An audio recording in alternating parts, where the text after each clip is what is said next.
Good morning, sir. Can you see and hear me? Yes, I can. Thank you. Thank you very much. This morning we're going to hear from Jon Longman.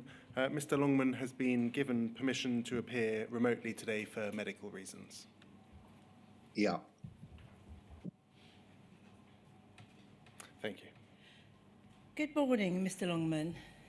Good morning. I'm the usher and I'm going to take you through the oath today. Can you hear me okay? Yes, I can. Thank you. Please can you hold up the Bible and repeat after me? I swear by Almighty God I swear by Almighty God that the evidence I shall give that the evidence I shall give shall be the truth, shall be the truth, the whole truth, the whole truth, and nothing but the truth. nothing but the truth. Thank you. Can you give your full name, please? Yes, it's Jonathan Jeffrey Longman. Thank you. Mr. Longman, you should have in front of you a witness statement dated the 8th of November 2023. Is that correct? Thank you. That should have the unique reference number WITN 046700100. Could I ask you please to turn to the final substantive page, that's page 47. Yes, I've got that. Can you confirm that that is your signature? It is. And can you confirm that that statement is true to the best of your knowledge and belief? It is. I believe there are a couple of corrections that you'd like to make. Yes, if I may. Absolutely.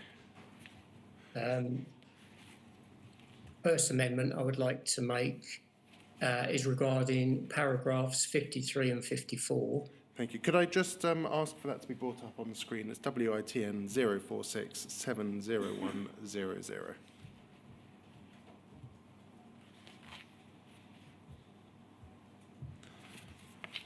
Thank you. And paragraph 54 was the first paragraph. 53 and 54. 53. That's page 24.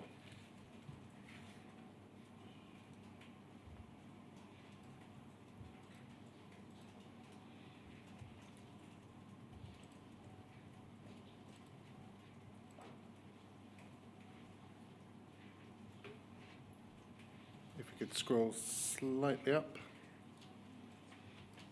Thank you very much. And what's the amendment that you'd like to make? Well, having reviewed the documents E37 and E38 in the additional documents bundle, I can see that there was a matter in which I acted as a lead investigator and the sub-postmaster had attributed losses to issues with the Horizon system during the initial investigation stages. Until receiving the documents, I couldn't recall that, but I'd just like to mention that it was Mrs. Odell at Great Staunton Post Office. Thank you very much. So paragraph 54, you say, as I've never experienced a situation where a sub-postmaster attributed a shortfall to problems with Horizon during the initial investigation stages, and now you can see that you were at least involved in the case of Mrs. Odell, who did. As lead investigator, yes. Thank you. And what are the other changes? They're just date corrections. In my statement, paragraphs 58 and 64. So that's page 27. Yes. It's the date I visited West Byfleet. It's got its, you can see it's the 14th of August 2008. It should be the 14th of January 2008. And the further amendment? Paragraph 76, please. That's page 39.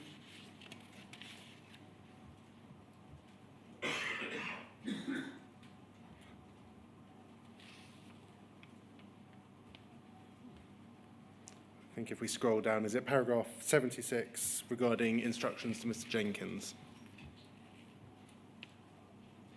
Yes, if you can scroll down to the date. It's over the page, I think. Can you see after the email chain at FUJ 00153371? Yes. Seems to indicate this as it shows Warwick emailing Mr. Jenkins on, and that should be the 7th of October 2010. Thank you very much. Are those the only changes you'd like to make? Yes, that's correct. Thank you very much, Mr. Longman. That statement will now go into evidence and will be published on the inquiry's website. I'd like to start today by asking you a little bit about your background. You worked for the Post Office for approximately 36 years, is that correct? That is right, yes. You started as a counter clerk in a Crown office. Yes, correct. You moved then to a head office in Watford. That's right. And you joined the security team in 2000 as an investigator. That's correct. You worked as an investigator until late 2012, early 2013, is that right?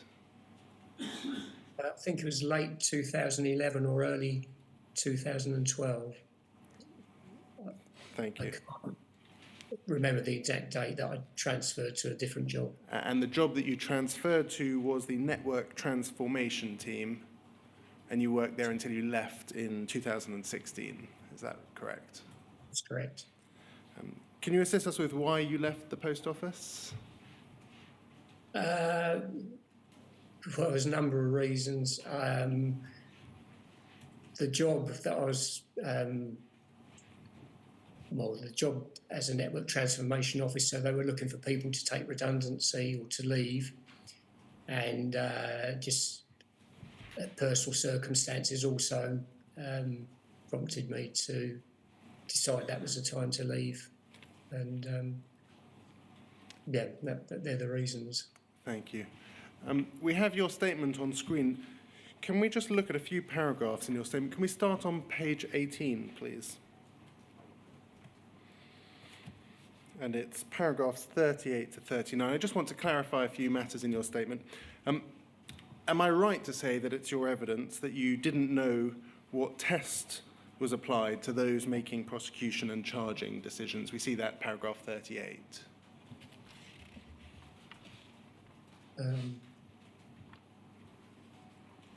I think it's your evidence. You didn't know what test was applied by those making those decisions. Well, just the general comments that there must be sufficient evidence, and I think I've put in my statement a bit further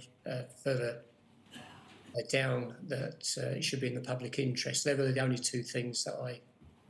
So you had a vague idea that they considered two things, but you didn't know precisely what test they... Whether they were correct or not, I'm not saying it from a position of authority. But yeah, sufficient evidence and in the public interest were two things that come to mind. Could we scroll down, please, to the bottom of page 26?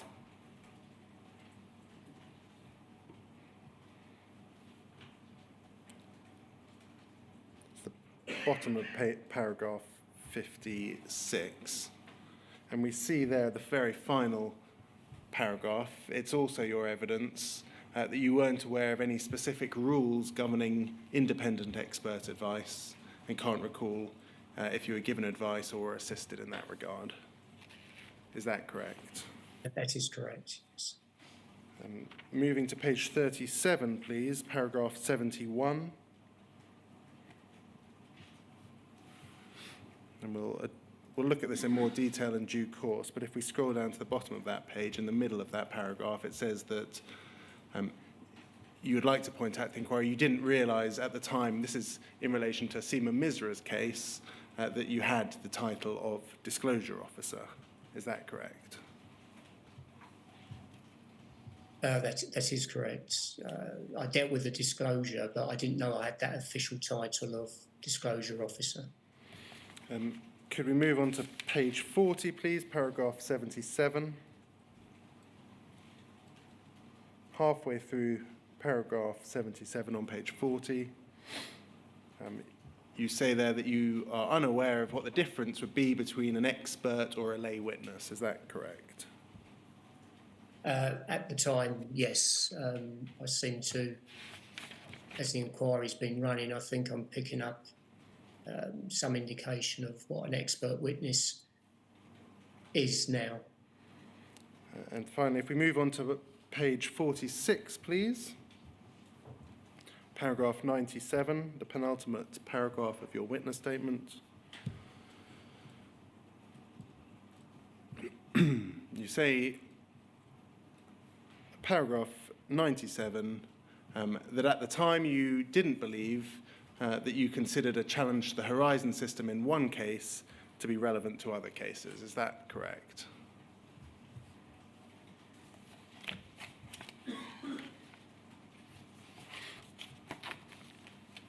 That's correct, yes. And that affects things like cross-disclosure between cases. Do you understand that? I mean, we'll come on to look at specifics in due course, but at the time you didn't think that a challenge to the Horizon system in one case was relevant to another case. If a bug had been discovered, then obviously could be relevant. I think in the West Byfleet case, a bug at another office had been identified, but it was an isolated bug and it didn't have any bearing on the West Byfleet case.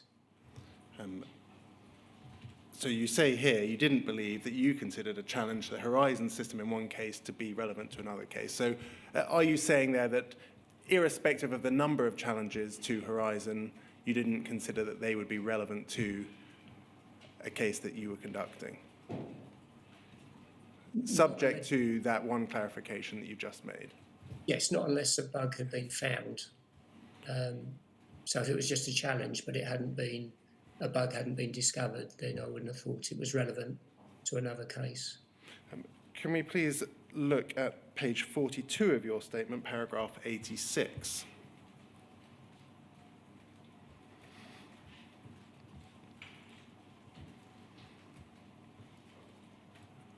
You say there, I've reviewed the judgment of the Court of Appeal in Hamilton and others.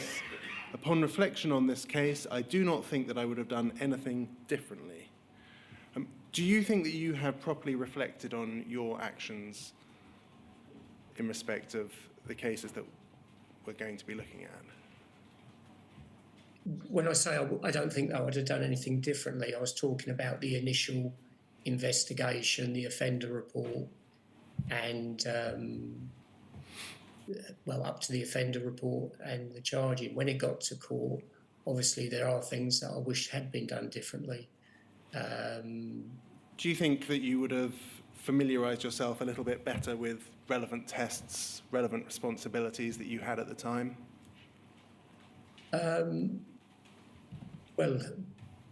This is referring to the West Byfleet case, isn't it?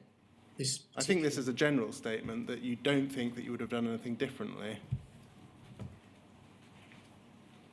Are you saying that that's simply in relation to Ms. Misra's case? Yeah, well, with reflection, then yes, more ARQ data would have been obtained, forwarded to Fujitsu. So yes, things would have been done differently. Do you think you would have thought a little harder about how much disclosure you give to defendants, for example? Well, yes. I mean, again, I thought the disclosure I had given in the Misra case was correct at the time, but if there was a review of that case and I was told I hadn't done this or I hadn't done that, then obviously I would try and correct that in going forward. But I mean, you read the case of Hamilton, you've read the Court of Appeal's judgment, and upon reflection, you didn't think you would have done anything differently. What do you mean by that? Well, I would have done. I think I would have been more forceful in making sure that the disclosure requests were all actioned if I had that authority. So, and obviously, there was a lot of there was disclosure requests that didn't get actioned for one reason or another, and they should have been actioned. And do you think, I mean, we've spoken about the difference between an expert witness and a lay witness, for example. Do you think you would have brushed up a little more on the difference between the two?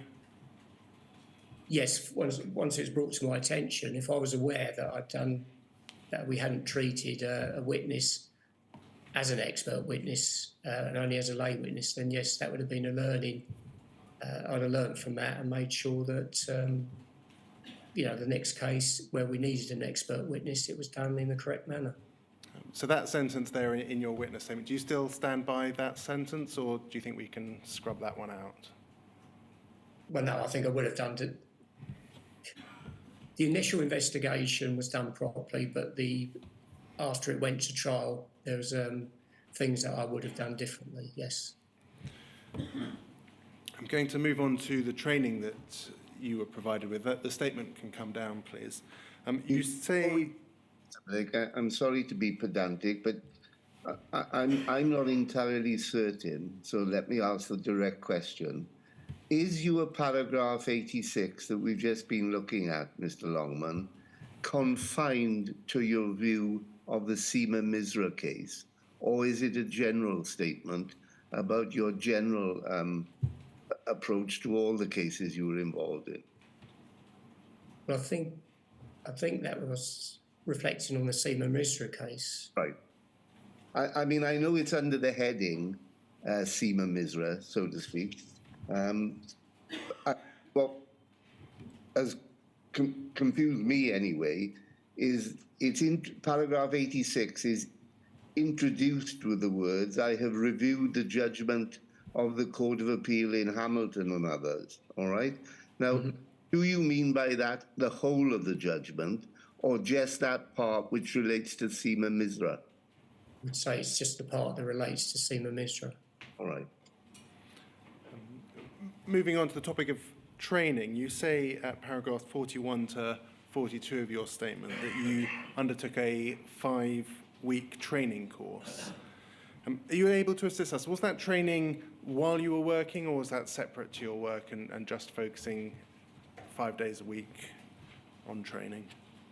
That was a course that all new investigators were sent on. It was a residential course at Milton Keynes, I think it was. And having applied for the role, I spent some time in an office before the course became available, and then I was sent on this residential course along with other investigators. Do you recall if it was residential for 5 weeks, or was there a period of learning prior to the residential part of the course? Oh, prior to going on the course, I was in an investigation department, and I was given a lot of work manuals, different modules to just read, work through, just continually go through, which covered different areas of investigations and the law while I was waiting for the course to become available.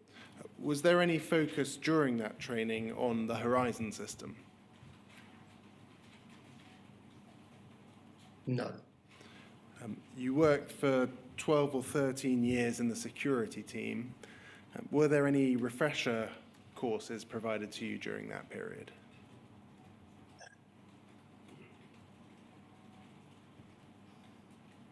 I think there were half-day courses here or a day course there, but I can't be more specific. I can remember going to one of the counter-training schools for, I think, a half a day, but I can't remember any other training. So in the 12, 13-year period, there was some training here and there, but nothing so significant that you can recall it? No, not a significant period of training, no.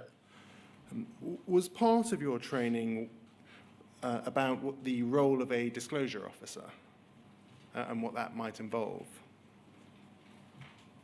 Well, I'm sure it was covered on the residential course. As to how much detail it went into, I can't recall. Paragraph 71 of your statement, and this is in relation to the Misra case, you say, I wouldn't have had any involvement in providing disclosure to the defence team. Were you aware at that time that the disclosure officer had a separate and distinct role to the investigating officer? No. Were you aware that it was part of the disclosure officer's duty to disclose material to an accused? Yes, what I mean in that statement is that I would complete the disclosure schedules and I would send them to our legal services team, who would then send them on to the defence solicitor if requested.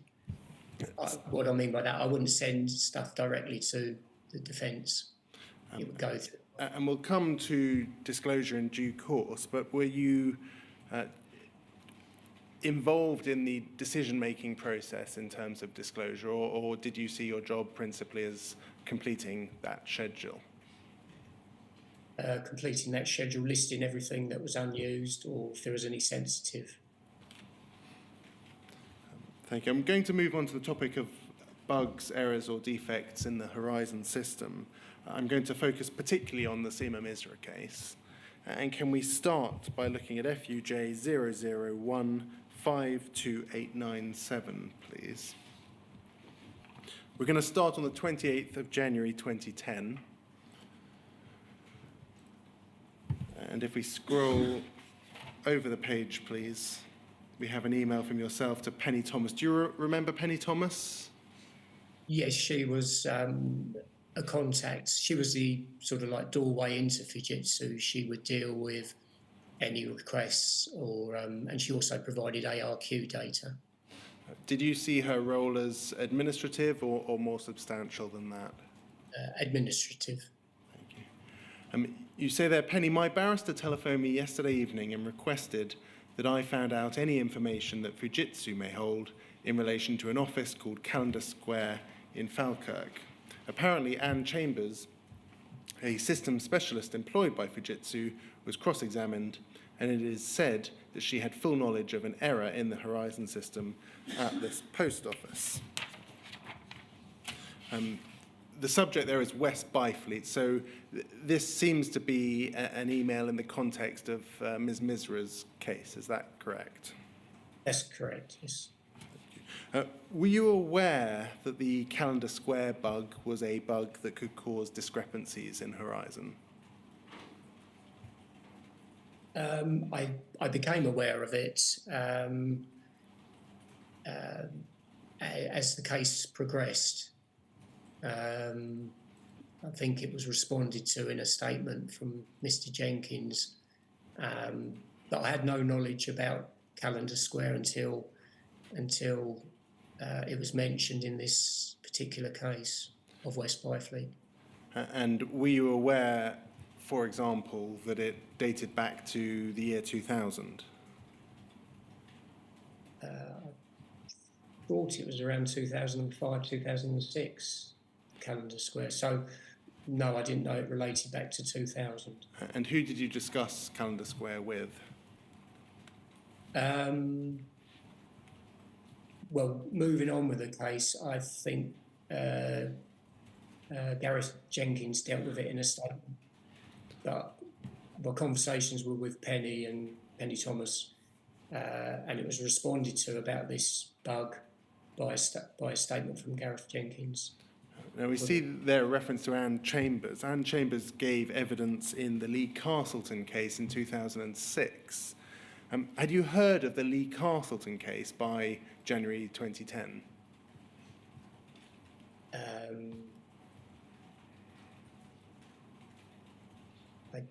I don't know. I don't think so, but I don't know.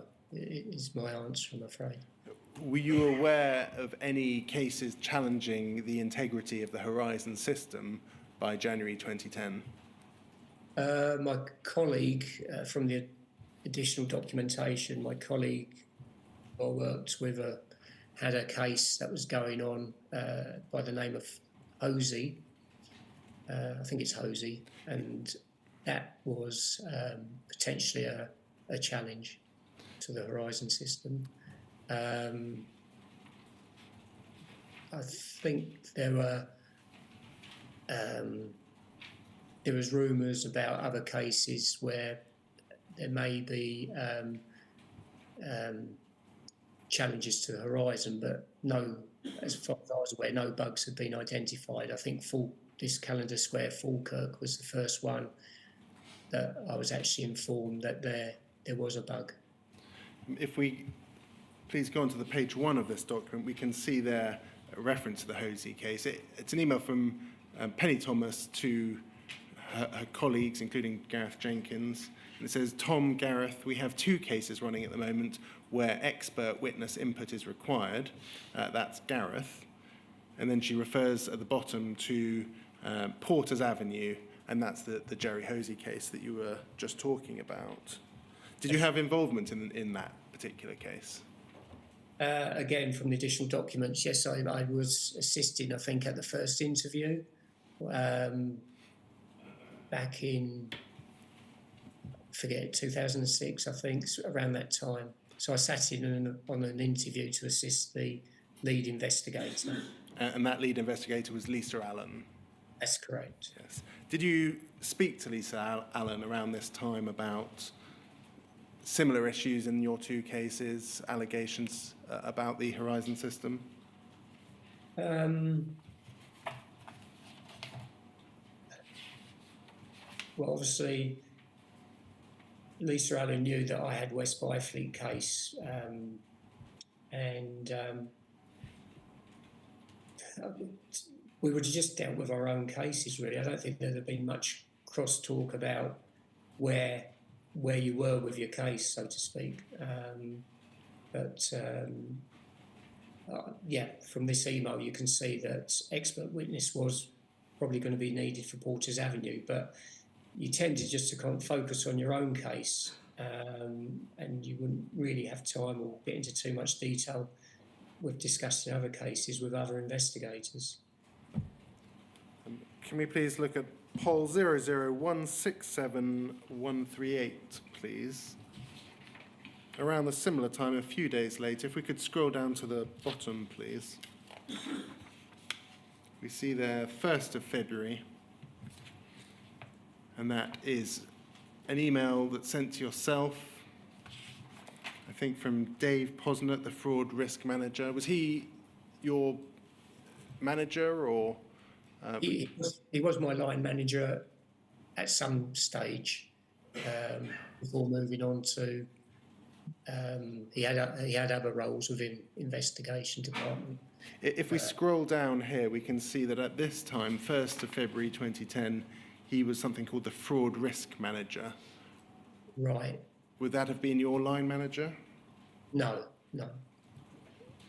It'd have been security team leader if he was my manager.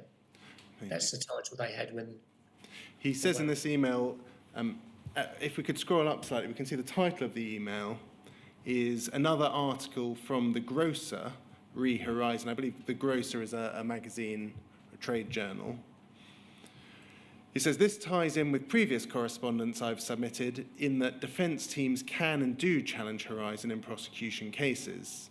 Jon Longman is the investigation manager in this case. Do you remember that article in The Grocer? No, I don't. Were you aware at this stage that defence teams can and do challenge Horizon in prosecution cases, other than the case that you were at that time involved in? Well, I think when Mrs. Misra's defence team came to court on the first occasion, they brought an article, I think it was Computer Weekly, and that sort of alerted me that there was more challenges to Horizon. I don't remember the Grocer article, but I think there was a Computer Weekly article. That was the 2009 Computer Weekly article. Right. It says there, I've been assured previously, Dave Smith, and it seems as though that's who we know as David X. Smith, the IT director, that our criminal law team are being kept updated regarding questions surrounding Horizon integrity. Were you aware from conversations with Dave Smith or from conversations with somebody else that there was a growing number of cases by this stage? Well, I knew there was. I knew that there was going to be more challenges to Horizon, but I don't think I spoke to Dave Smith regarding this. As I say, the article in Computer Weekly had come out, I think, the year before, and later, when I helped the civil litigation lawyers, I started putting a schedule together, and that's when I became aware that, you know, other investigators also had potential challenges to Horizon being mentioned at interview. I mean, we'll look at that in due course, but I think that's much later on. That's at least 2011 at the earliest. As at early 2010, it seems to be brought to your attention here that there are, it seems, a growing number of cases challenging Horizon. What did you do with this information?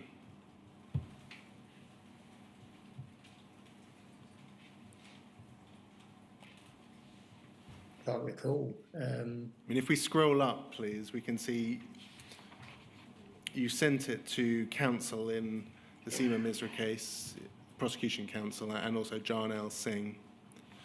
You say FYI. I mean, what was your understanding of the purpose of that email below?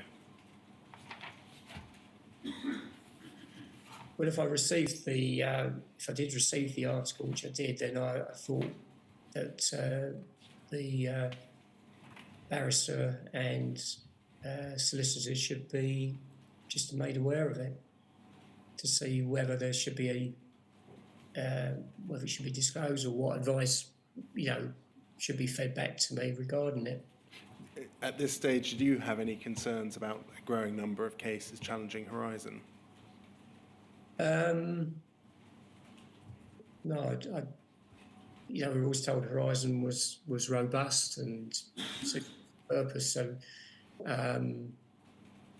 no, I didn't. Can we please look at poll 000544430? Moving to the 11th of March 2010, can we look at page 3, please? At the bottom of page 3, we have an email from yourself to a number of people. And you say there, "Dear all, following a lengthy hearing yesterday where the defence are claiming abuse of process because they say not all disclosure has been provided to them, the judge has ruled that the trial will not go ahead next week. He's going to review arguments made by the defence and will make a ruling on Friday afternoon as to whether a new trial date will be set." If you scroll up, there's an email from yourself to Mandy Talbot saying, "Carol Cross has asked me to keep you informed in this case." Are you able to assist us who Carol Cross was? No, I'm sorry, I can't recall who she was. Mandy Talbot? I can't remember. I thought she's something to do with legal.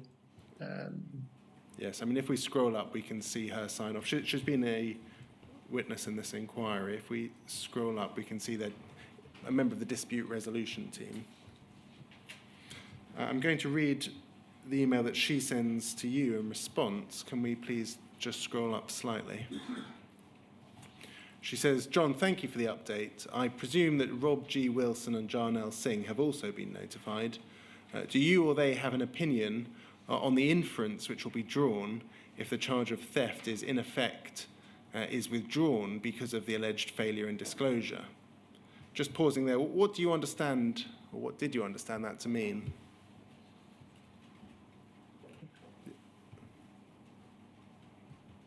Was there a concern that dropping theft might look bad?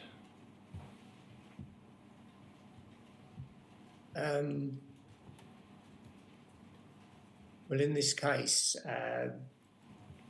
initially it was going to be false accounting were going to be the charges, and then theft was added to the charge.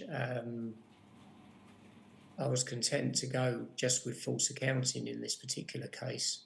I thought what the evidence suggested. And I think the defendant was going to plead to false accounting. I don't really know what to say. I don't think I had an opinion.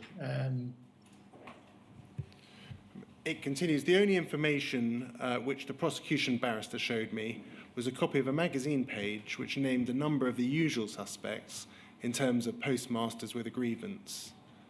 Did you understand that sentence?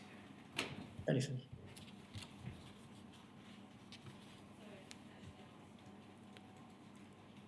I'm not sure Mr. Longman's answered yet.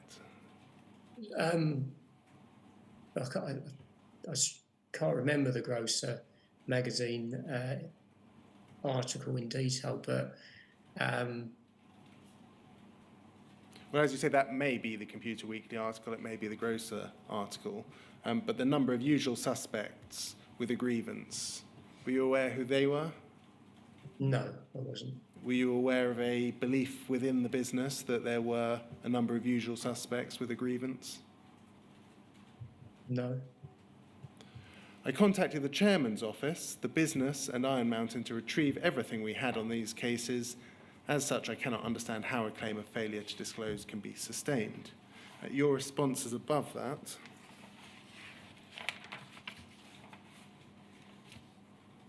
It's you responding to Mandy Talbot. You say as follows: Jon Longman was present at the hearing, so he will no doubt inform Rob of events. In relation to the disclosure issue, the defence are suggesting that we've not reacted quickly enough to providing them Fujitsu transaction log data, and that it was not until February 2010 that an expert from Fujitsu agreed to talk to the defence expert. We'll be looking at that in a bit more detail shortly. One of the sticking points in all this was that the defence indicated they needed 5 years of transaction log data, but this would cost the Post Office over £15,000. We asked them to be more precise with what transactions specifically they were looking for on Horizon and to consider a smaller period of, say, a couple of months. Communication from this point on seems to have been misinterpreted by both sides. Just stopping there, do you recall cost being an issue with regards to disclosure? On the transaction log data, I think it was actually 3 years the defence requested, and it was rejected, and then I fed it back to to the solicitor dealing with this case, and I think he spoke to the barrister about trying to get a smaller period of transaction log data. The data was refused because it would take up a lot of our ARQ requests. We only had so many we could have them per month or over the course of a year, and I think if we needed additional ones, then there would be a cost. You then go on to say, as for the inference that may be drawn if the theft charge is stayed, I would suggest that you speak directly with Jarnell for his opinion. However, I'm sure that the defence solicitor will obviously notify the various publications of this, and it may well encourage further challenges as to the integrity of Horizon, something that my colleagues and I are experiencing in a number of other cases. So it is clear from that stage that you were aware that Horizon was being challenged in a number of cases. Yes, I think there were challenges, but I can't recall how many challenges when I sent this email that I was aware of. And why was there a concern that more challenges would be encouraged if a theft charge was stayed? Sorry, could you repeat that question? Sorry. You seem in your response to have been concerned about encouraging further challenges. Why is it that dropping a theft charge or staying a theft charge would encourage further challenges, and why would you be concerned about that? I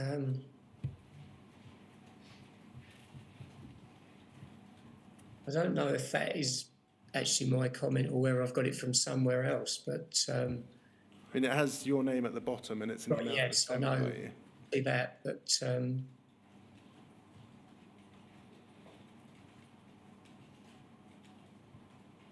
were you concerned about further challenges to the integrity of Horizon? well, I suppose the answer is yes.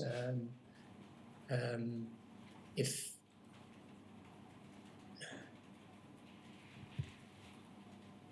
really, I think what I'm saying is that it needs to go up to the solicitor for his opinion. You didn't hold back on providing your own opinion, though, did you? Well, I have said that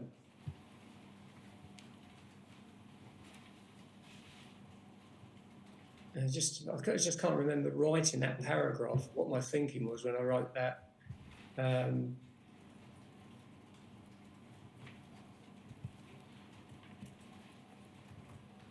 Yeah, I'm sorry, I can't really answer that. Just to recap as to where we are by spring 2010, we've seen that you knew about an issue at Calendar Square branch. Yes. You knew about an article in at least The Grocer and probably Computer Weekly as well. Yes, that's correct. You knew that Dave Smith and the criminal law team were aware of questions being raised surrounding Horizon integrity. Mm-hmm. And you and your colleagues seem to be experiencing challenges to the integrity of Horizon. Yes, that's right. Can we please look at poll 001055147, please? This is not long after. It's 14th of June 2010, and you're dealing with another case. This is the case of Miss Odell, and that's the case that you mentioned in your clarification earlier this morning. Yes. Can we please look at the bottom of page 2? We can see there at the bottom, she says that your report says, throughout the interview, Mrs. Odell blamed Horizon for the losses and refused to make good the audit shortage. If we turn to page 5, the bottom of page 5, please.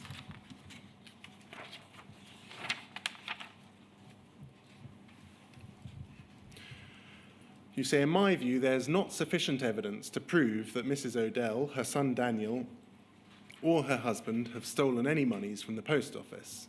However, there are admissions from Mrs. Odell that she's been failing to make losses good in the post office since the end of May 2009 and has inflated the monthly branch trading accounts to show a balance. Mrs. Odell was unable to offer an explanation that made any sense as to why multiple cash declarations were made in December 2009.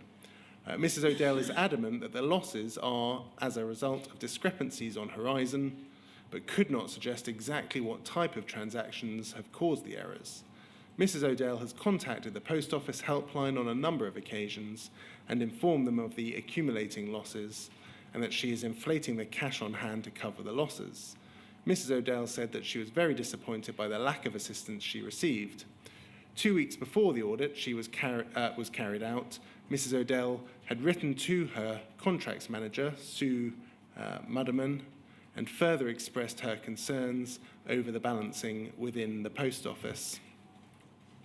The fact that she raised her difficulties with the post office helpline will, in my view, provide strong mitigation on her behalf and may lead to some damning questions as to why an audit of the post office was deferred for 5 months after she first raised concerns in early August 2009. And then you say, if charges of false accounting are to be considered, then Section 1 of the Fraud Act would seem most appropriate. And that's the 14th of June 2010. Can you assist us? You say that it would provide strong mitigation. I mean, it may also provide a defence, mightn't it? That's correct, yes. And it's right to say, in your analysis here, you couldn't show that money had actually been stolen from the post office, could you? No, and she hadn't been provided with transaction log data either, which she had requested. And she had been reporting, it's clear, to the helpline problems with the Horizon system. That's right. So, I mean, a question that, in fact, former Lord Justice Hooper raised in his evidence last week was, why would a victim of a crime, why would somebody tell the victim of the crime, so the Post Office in this case, that they were committing criminality and knowing that they would ultimately be liable for that money? Was that a consideration that went through your head at all? Yes, it was. I seem to recall that this was a case where I asked, why is it being sent over to the investigation department? Because 95% of the investigation had already been carried out by the retail line. So the retail line, most of this information in my report I already knew before I went to interview Mrs. Odell. Yeah, I don't think this should have ever been an investigation case. It's the one, because I agree with you, if you're ringing up the helpline, and as she was, and saying that I'm incurring losses, and all the helpline, I think, was saying was, well, you've just got to make it good. And she said, I wasn't going to make it good because I haven't taken the money. There wasn't much assistance there. But yes, it was the one case that was allocated to me where I think I did speak to a manager or someone and saying, why has this been passed over to us? I can't be 100% sure, but I did have reservations with this case. And that's because there's a real possibility in this case that it might have been a fault with Horizon that was causing the losses. Well, it wasn't tested. The transaction log data had been refused on cost grounds. But looking back on it, yeah, this was a case that should have gone up to, or should have gone through a process of seeing if there was a fault. Most probably it should have gone up to Fujitsu for a review, because I think I've said in my statement that I would consider that Fujitsu would be the ones to be able to identify a problem or a fault more than an investigator. You were still at the investigation stage, though. I mean, it would have been possible to have carried out more of an investigation at this stage. The suggestion here in this paragraph that we've just been looking at is that it's going to be a difficult case because she has evidence of reporting problems with Horizon. Do you think is that a fair summary of that paragraph? Yes, I do. As I say, I was never comfortable with this case. And is it because there is a possibility that this may have been because of a problem with Horizon?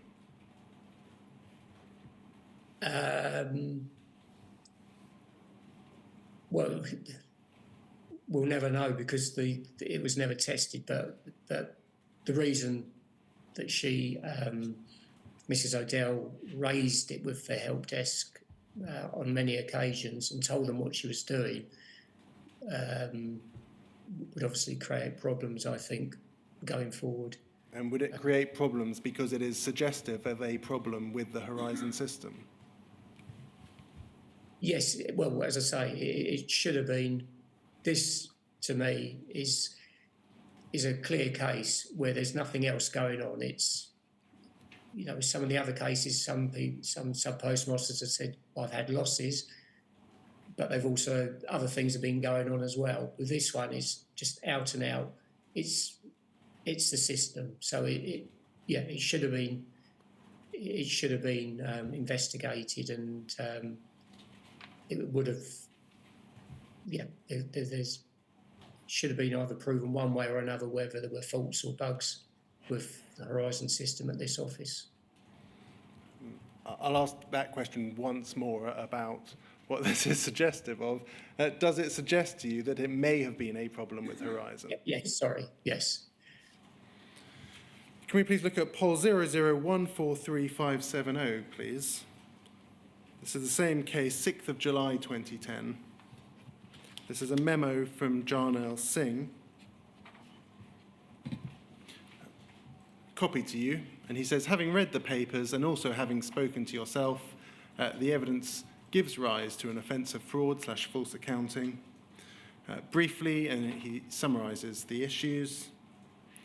He then says it is well documented that Mrs. O'Dell had contacted the helpline on a number of occasions, informing them of the losses, and also that she had been inflating the cash on hand figure to cover those losses. The defendant had been notifying the helpline of her concerns since August 2009, 5 months before she was audited in December 2009.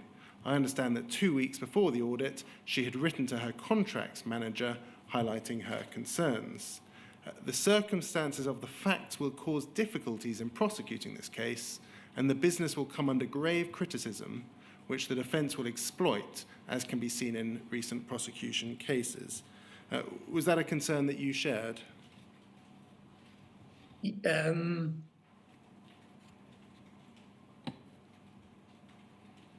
Yes, I would say so.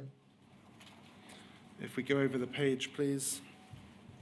I also understand the losses fall short of the £15,000 threshold, and therefore this case will not be recovered by means of confiscation. Were you aware of whether or not a matter can lead to confiscation being a factor that's taken into account as to whether to prosecute?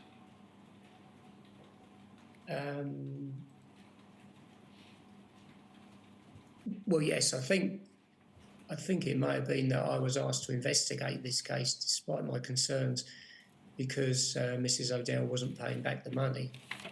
Maybe to have an investigation interview, there would have been more, I don't know, then it could have gone through recovery process if there was a prosecution. But was confiscation and whether money could be confiscated, whether it was over a particular threshold, relevant to the decision to whether to prosecute or not? No, I don't think so. He then says, in the circumstances, my view is that a caution should be administered in this case, and he sets out there terms of the caution. Were you aware of whether or not the Post Office had the ability to issue a caution? Yes, I think it was. I think I was aware. I want to take you back to your witness statement, WITN 0470100. Am I right in saying this case, therefore, didn't proceed? Well, a caution was drawn up, and I telephoned Mrs. O'Dell to say I had the caution. She said she wasn't going to sign it, and it was just left on file. So the matter proceeded no further? That's correct. If we go back to page 46 of your statement, paragraph 97, it's a paragraph we've looked at already this morning.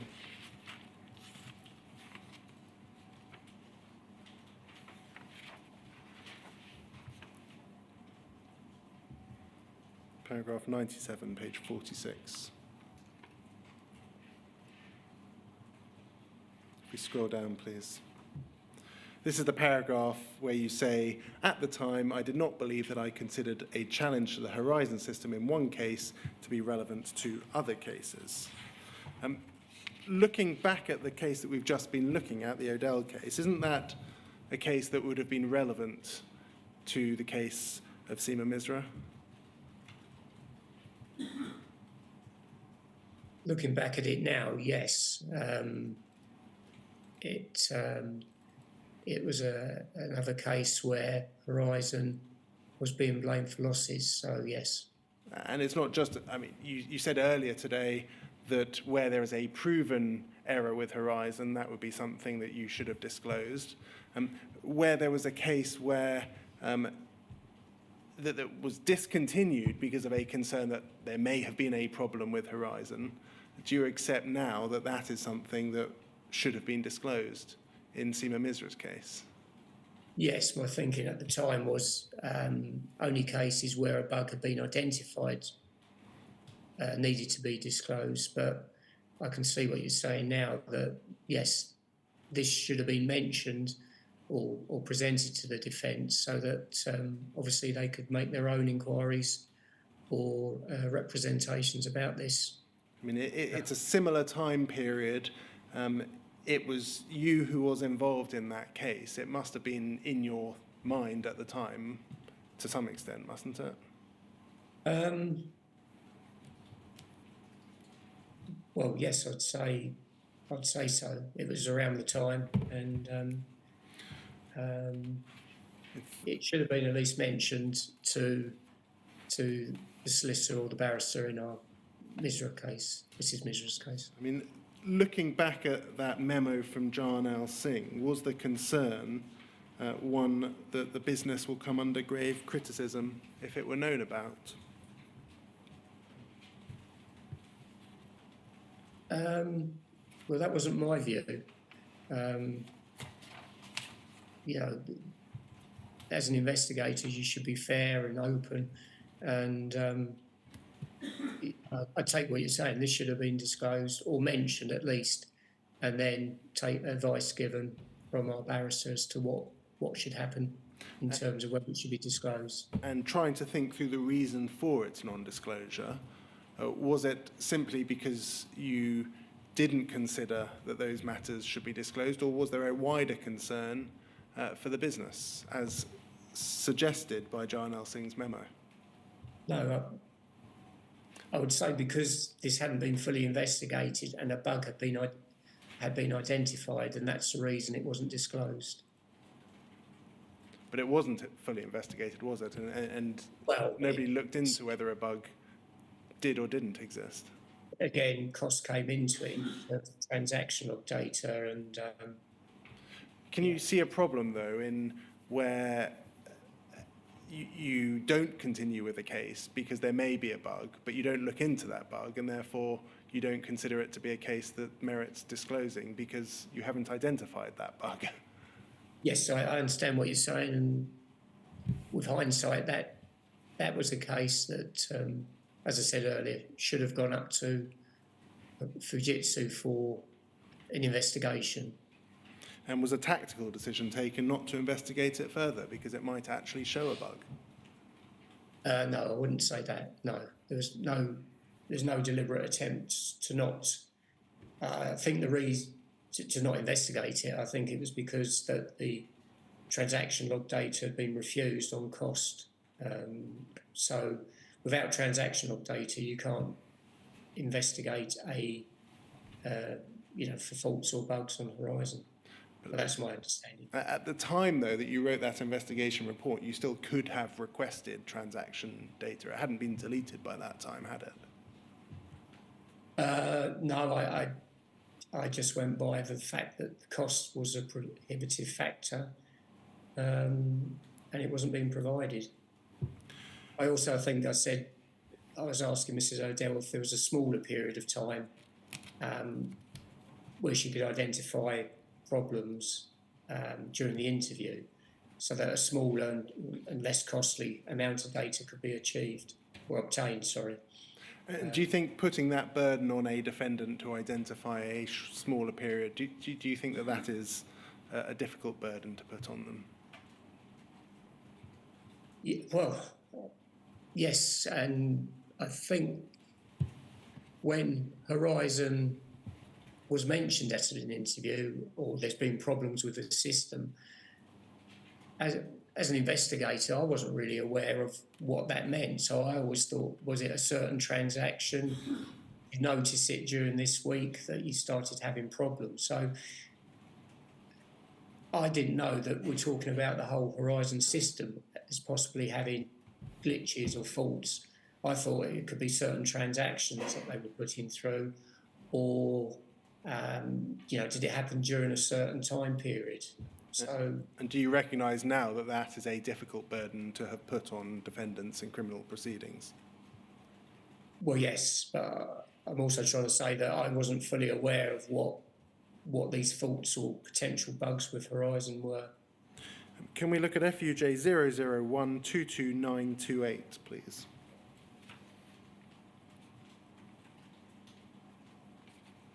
We're on the 15th of July 2010. And we can see at the bottom of this page an email from yourself, and it relates to Gareth Jenkins's witness statement in Mrs. Misra's trial and an issue with ARQ data. And if we turn to page 5, please, we can see an explanation of what that issue was with ARQ data. It's an issue that the inquiry's heard quite a lot about in phase 4. We can see there an email from Penny Thomas, so that's in the bottom of the chain that you ultimately are involved with. And she describes it as follows. She says, however, it has recently been noticed that the HNGX, that's Horizon Online, retrieval mechanism does not remove such duplicates. And a quick scan of the ARQs, ARQ is audit transaction data, provided to Post Office Ltd since the change to the new system indicates that about 35% of the ARQs might contain some duplicate data. A peak has been raised, that's an error log, to enhance the extraction toolset and remove such duplicate data in the future. However, until the fix is developed, tested and deployed, there is a possibility that data is duplicated. If we scroll up, please, we have an email from Mark Dinsdale, who was the security program manager. At this stage, was he a member of your team? Was he senior to you? Where did he fit into the overall scheme of your department? He was senior, more senior to me, and I think he worked in sort of like an old casework team sort of department. Thank you. This is his email, and he says as follows. He says, we had a meeting with Penny from Fujitsu today in respect of a problem that has potentially been in existence since January. This is the 2nd of July that he's writing. Were you in that meeting? No, I don't believe so. So it's since January, we're now in July, so it's been happening for about 5 months or so. Is that correct? Sorry, when... So he says there, it's potentially been in existence since January, in his writing in July. That's about 5-6 months, yes. It appears that the audit data has a number of duplicate transactions contained within. It's potentially as a result of systems backing and rechecking itself up towards the close of play, as it appears to affect data from around 4:40 p.m. until close. He says as follows, the duplicate transactions have the same transaction number, so can be readily identified, so there is no danger of mistaking them for fraudulent duplicate transactions, such as POC, I think that's Proceeds of Crime Application, or Act, sorry, duplicate withdrawals. Unfortunately, you may feel this works in favour of the defence, as this may strengthen claims as question the integrity of Horizon. We see there another concern about questions being raised about the integrity of Horizon. We've seen that in a number of emails so far. So by this time, the summer of 2010, was there a general concern within your department about defendants questioning the integrity of Horizon? I would say, well, looking at that email, yes. He continues and he says, the duplication of audited records has not in any way affected actual physical transactions recorded on any counter at any outlet. The duplication of records has occurred during the auditing process when records were in the process of being recorded purely for audit purposes from the correspondence servers to the audit servers. It should be noted that this duplication of data in the audit stream has always been happening. However, the Horizon retrieval process automatically discarded duplicate records before creating the ARQ spreadsheets, while the current Horizon Online retrieval process for Horizon does not do so. Therefore, I'm not sure of the course of action we should take. My initial response was to request that Fujitsu provide a witness statement to quantify the above, that we could attach to each case as appropriate and treat each case where this is not accepted individually. Just looking at that, were you concerned about historic cases? I mean, we've seen that you were involved in a number of cases prior to this. Were you concerned about the potential for audit data to have been provided that wasn't accurate? I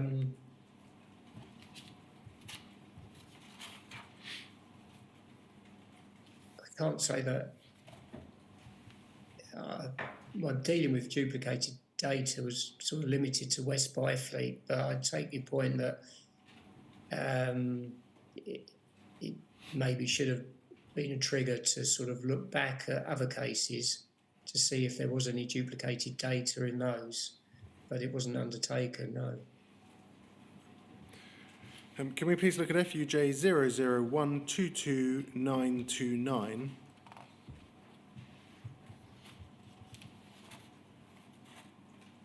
Sorry, actually, if we could just go back to the previous one, FUJ 001222928. In the first of the emails that I showed you, I just draw these to your attention. You say there on page 1, the bottom of page 1,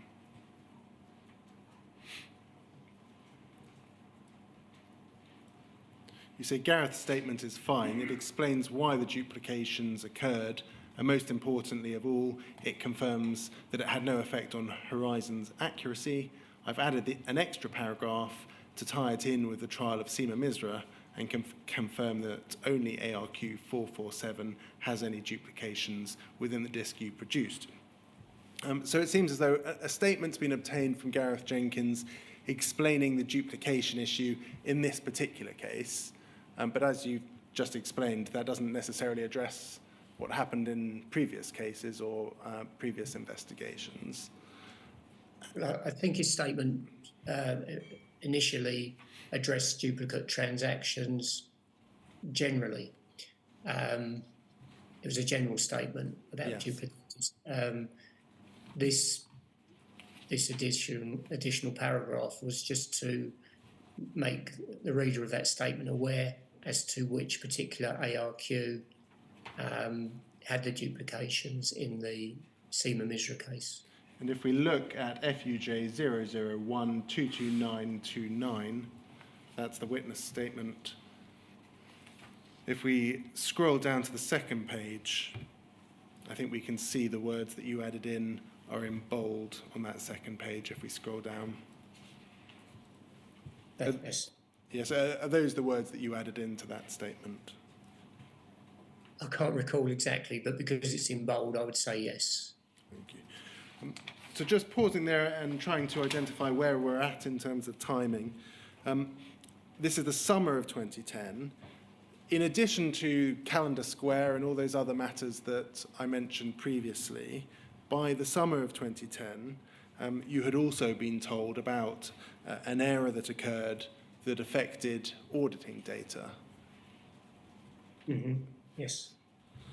Did you, at that stage, still believe that what occurred in one case was not necessarily disclosable in another case with regards to issues with Horizon? Well, again, not at the time, but I can say that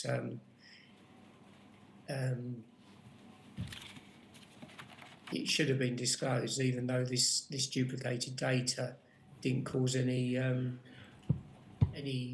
discrepancies within Horizon.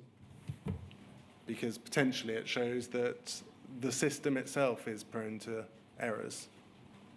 Well, it's prone to errors, albeit maybe my thinking was because it didn't create, or that it didn't create any data integrity issues, then it wasn't going to affect anything. I mean, it did create data integrity issues. It affected the audit data and resulted in them being duplicated. But it seems that a workaround was in place and that in future it wouldn't show up.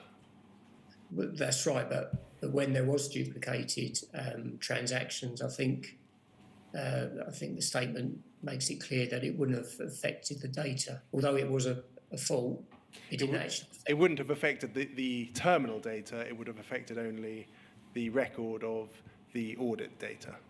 That's right. I want to move on to conducting investigations. At paragraph 6 of your witness statement, you say that you were aware of the duty placed on investigators to follow all lines of inquiry. Is that correct? That's correct. And you were aware that you needed to pursue lines of inquiry that pointed away from the guilt of a suspect. Is that correct? That's correct. I want to begin by looking at a statement that you produced in Seema Misra's case. Can we please look at poll 000544041, please? Thank you. These redactions are slightly heavy and they should have been removed, but we'll try and make the best we can out of it. If I tell you that that was the 5th of February 2010, Right. that will assist you with the date. Could we scroll down, please? This is do you remember preparing this statement and submitting it in Seema Misra's case?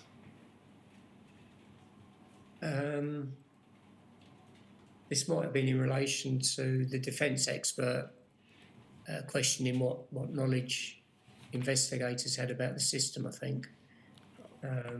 I'll take you through it.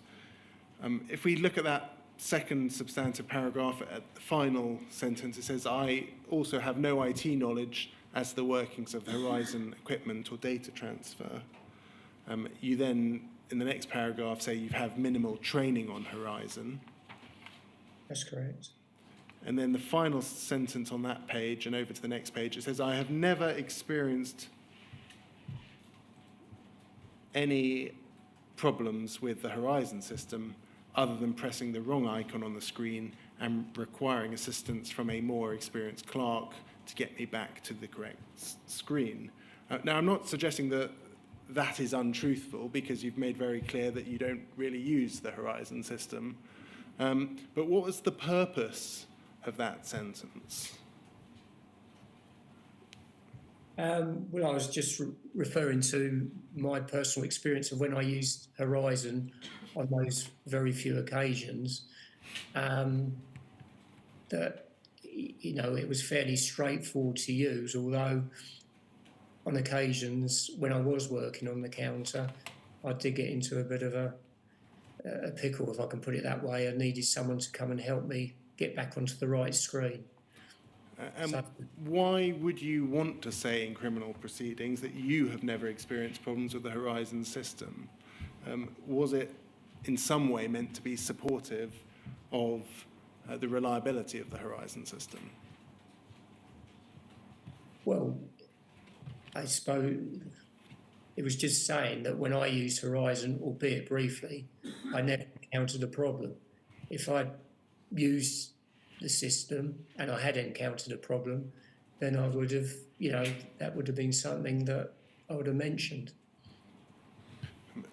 Did you think at that time that that supported the reliability of the Horizon system, or that it didn't take matters?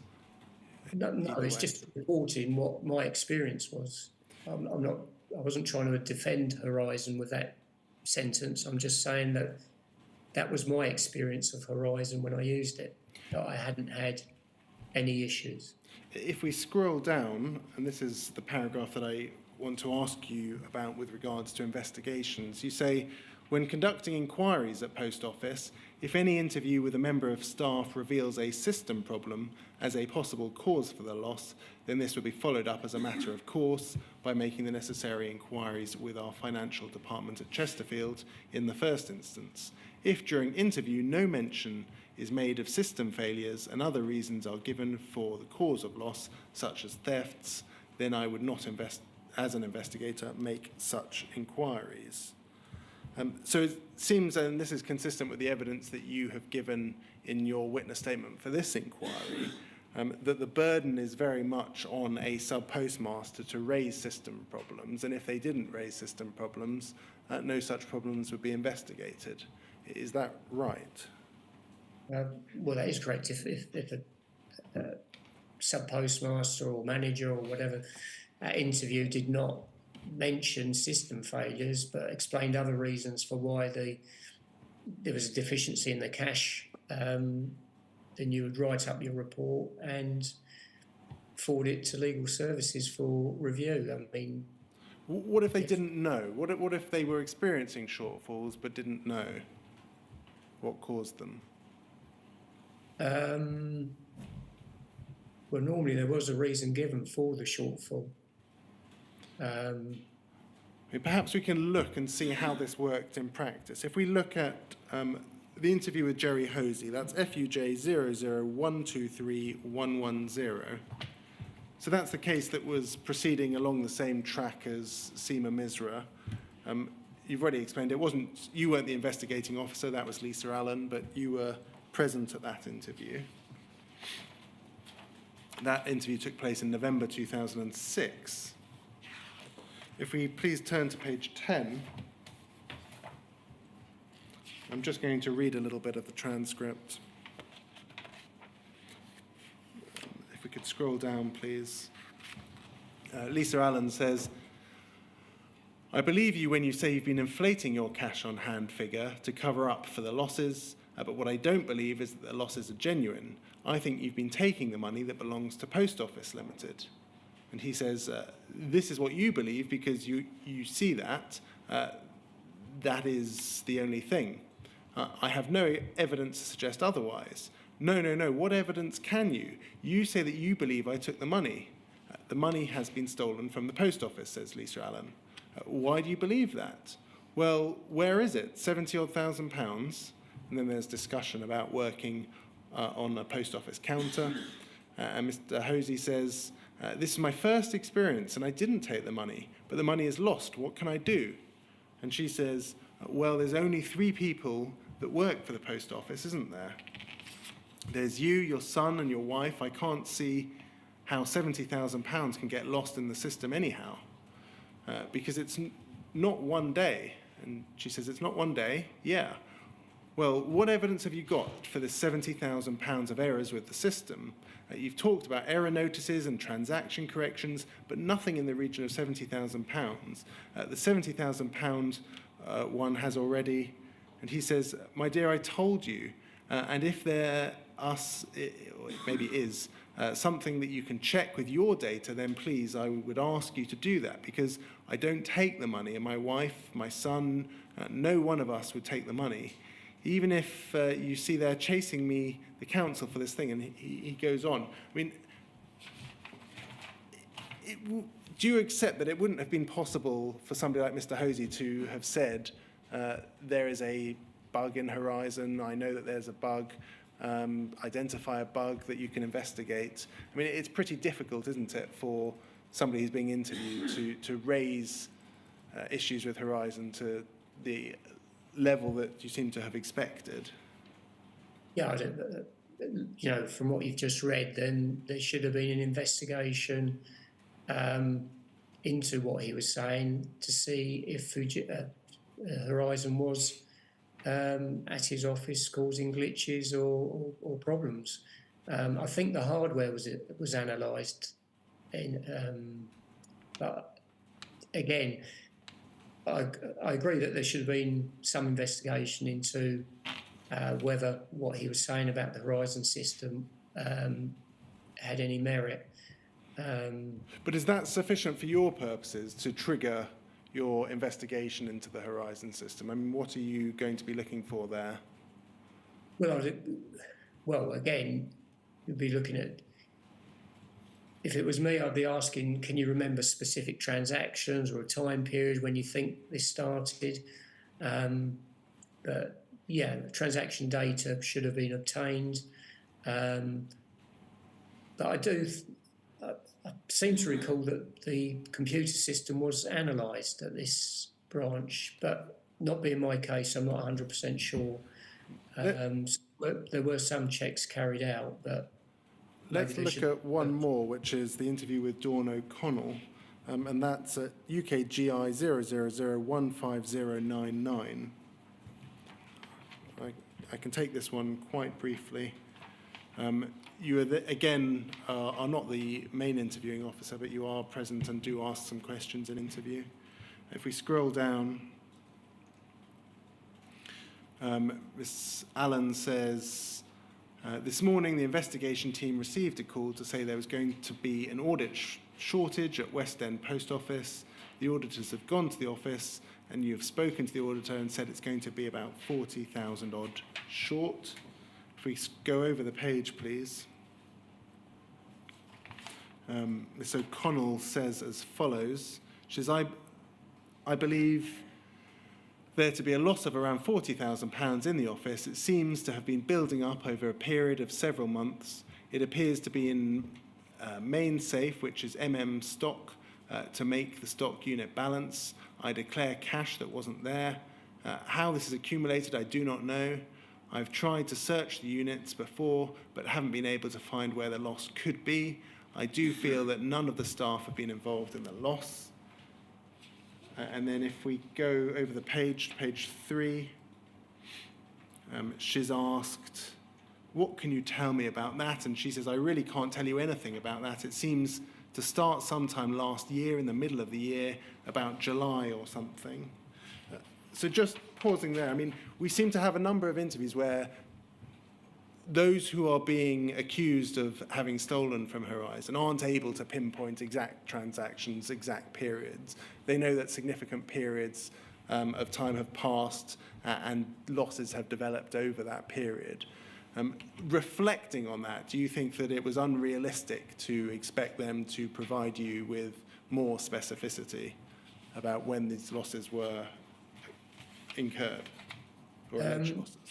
Yes, I would agree. From my point of view, I always thought that you may, as a sub-postmaster, you may be able to identify when the losses started and give some steer on to what sort of data to obtain. But yeah, in these cases you've just read out, they're not able to give a specific date or transaction. So what I would be asking for doesn't always seem possible for a sub-postmaster to give me back, a response to when this started. This is an interview in 2000. The first was an interview in 2006. This one's an interview in 2008. Knowing what you knew in 2010, we've looked at Calendar Square, we've looked at the ARQ issue, we've looked at the growing number of cases, the Grocer, the Computer Weekly article. Did that make you rethink those cases that you had previously been involved in at all? Well, yes. There should have been much more investigation in regards to claims where they've had unexpected losses.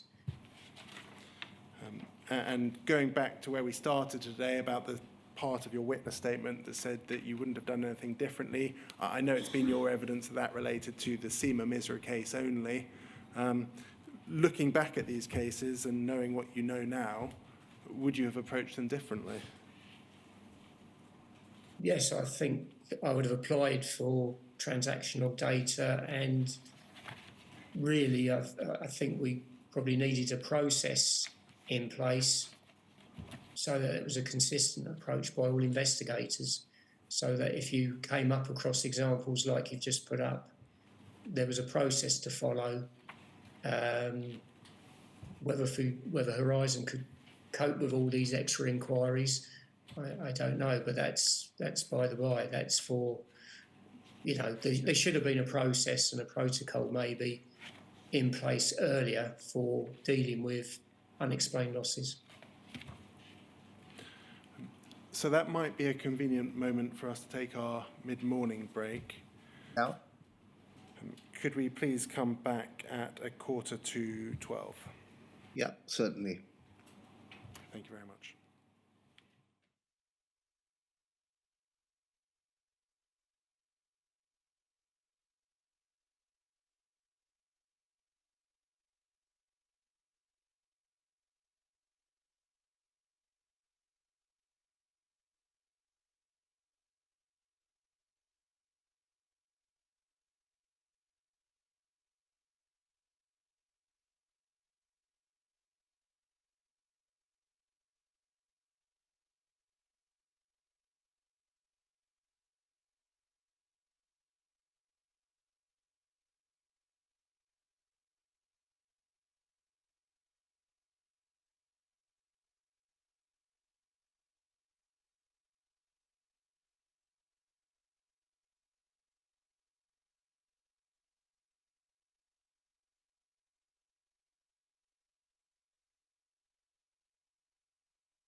So can you see and hear us?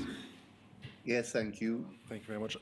Mr. Longman, I'm going to move on to the issue of disclosure in Seema Misra's case, and it's a matter that we have touched upon. Can we look at poll 000050750? And it's the schedule of non-sensitive unused material. You compiled this list of unused material, didn't you? Yes, I did. Yes, and if we scroll down, we can see your signature, your name, your signature's covered by a restriction order. You can see there that you were, it says signature of officer, and if we look at the very top of the list, if we scroll up, it says the disclosure officer believes that the following material, which does not form part of the prosecution case, is non-sensitive. You've very candidly admitted in your evidence that you weren't aware that you were something called the disclosure officer. Who did you consider to be responsible for disclosure? Well, me. But I didn't know I was actually called the disclosure officer. You've said that you understood your role to include updating this schedule. Yes. Did you also make decisions as to the reasonableness of disclosure and the timing of disclosure? What do you mean by that? Sorry. Well, we'll come to look at the approach that was taken to disclosure. Do you feel that you were just somebody who compiled a schedule, or were you also somebody who either provided instructions on whether or not to disclose, or at least inputted on the timing that disclosure was provided, whether or not something was or was not reasonable? No, I just compiled the schedule. That's how I saw my role. Just to list the items on this schedule. Can we please look at FUJ 00152817? I'm going to start in June 2009, so very early on. And if we scroll down, it's an email from yourself to Andy Dunks, and you say, let's run with this statement as it is. If the defence wants details of the 107 calls, then a further statement will be needed at a later stage. That's a reference to help desk calls. It seems from that email that you took the decision that you didn't need to provide the help desk calls to the defence as at June 2009. Is that correct? Yes, that's what the statement says, yes. So insofar as those kinds of things were concerned, you did input as to whether or not it was necessary to provide something to the defence? That was my view at that time, yes. So it wasn't simply a matter of compiling a schedule, it was also providing, certainly with respect to some matters, whether or not something needed to be disclosed at a particular time. That's correct. Yes. Can we please look at poll 001078117? The bottom email is from you to Jon L. Singh, and you say, at the hearing on the 14th of July 2009, the defence indicated that they will be seeking the services of a forensic accountant to analyse the Horizon data, as Ms. Misra is now challenging the accuracy of Horizon. I've tried to order the data for the time Ms. Misra was sub-postmaster, 3 years, but as you can see from the email from Dave Posnett, there are a number of issues. And perhaps we can scroll down to those issues.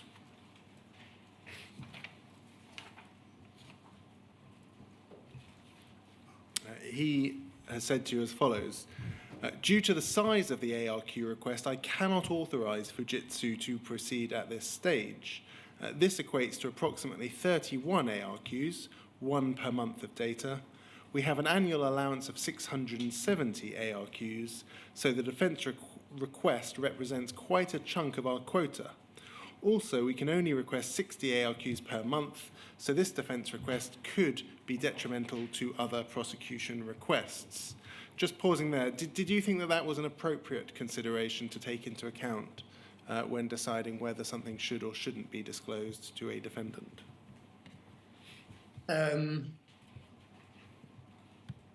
well, with hindsight, I wish all the data requested had been provided.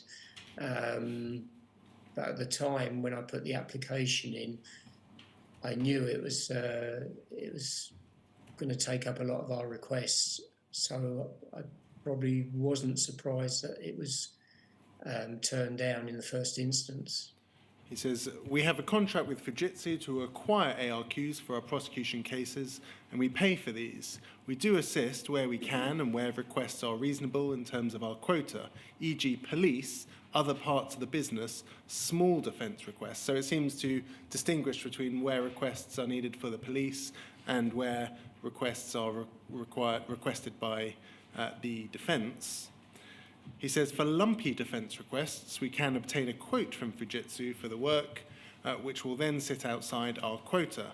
Defence can then, 1, pay up, 2, seek legal advice and pay up, 3, cancel the request, or 4, seek authority from the court to insist that the request is carried out. Were you aware that that was the approach that was taken to ARQ requests by defendants that are considered to be lumpy?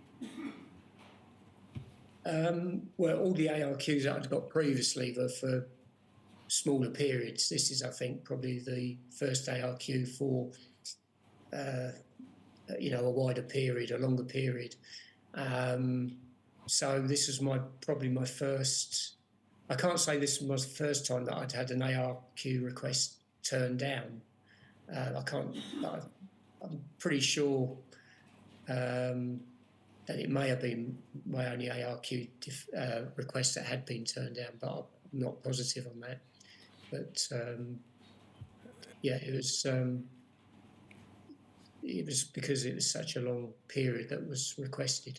It goes on to say, aside from the costs and our quota, another reason for this approach is because many cases plead guilty at the 11th hour and or nothing is found by experts to challenge the Fujitsu data, the usual attempts of muddying the waters. Was this an email that came by surprise at all? Not the rejection. When I put it in, maybe I was expecting a response. Maybe could the defence consider maybe only a year's worth of data initially, and if something is found, then further data could be released. I suppose the two paragraphs are a surprise. You were surprised, or on reflection, you're now surprised? No, I am surprised. It's basically saying that, some people can have, or some organisations can have the data and some can't.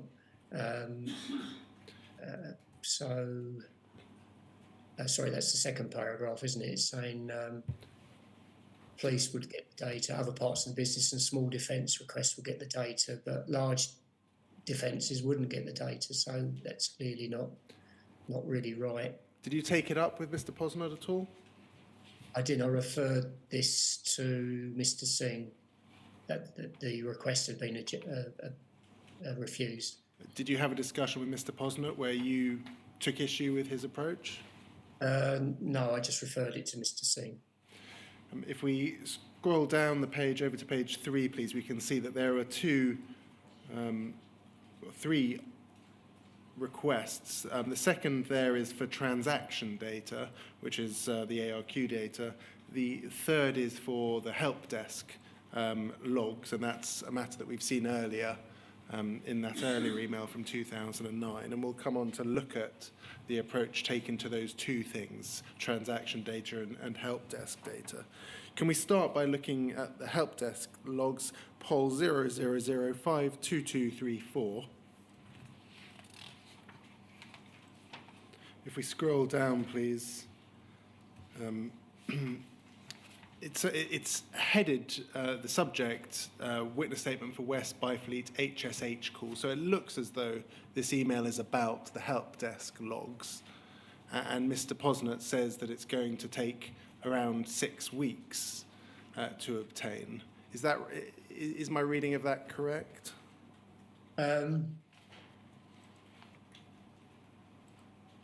Yes, it would take about 6 weeks to obtain.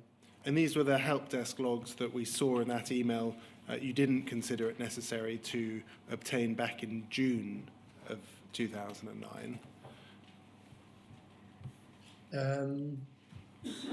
What, the ones that were refused? You're talking about the ARQ data? No. So we looked at an email from June 2009 where you said, let's run with the statement as is. If the defence do want details of the 107 calls, then a further statement will be needed at that stage. It seems that things have moved on by August and that there is a request for those 107 calls. That's right, yes. Sorry, I'm with you now, yes.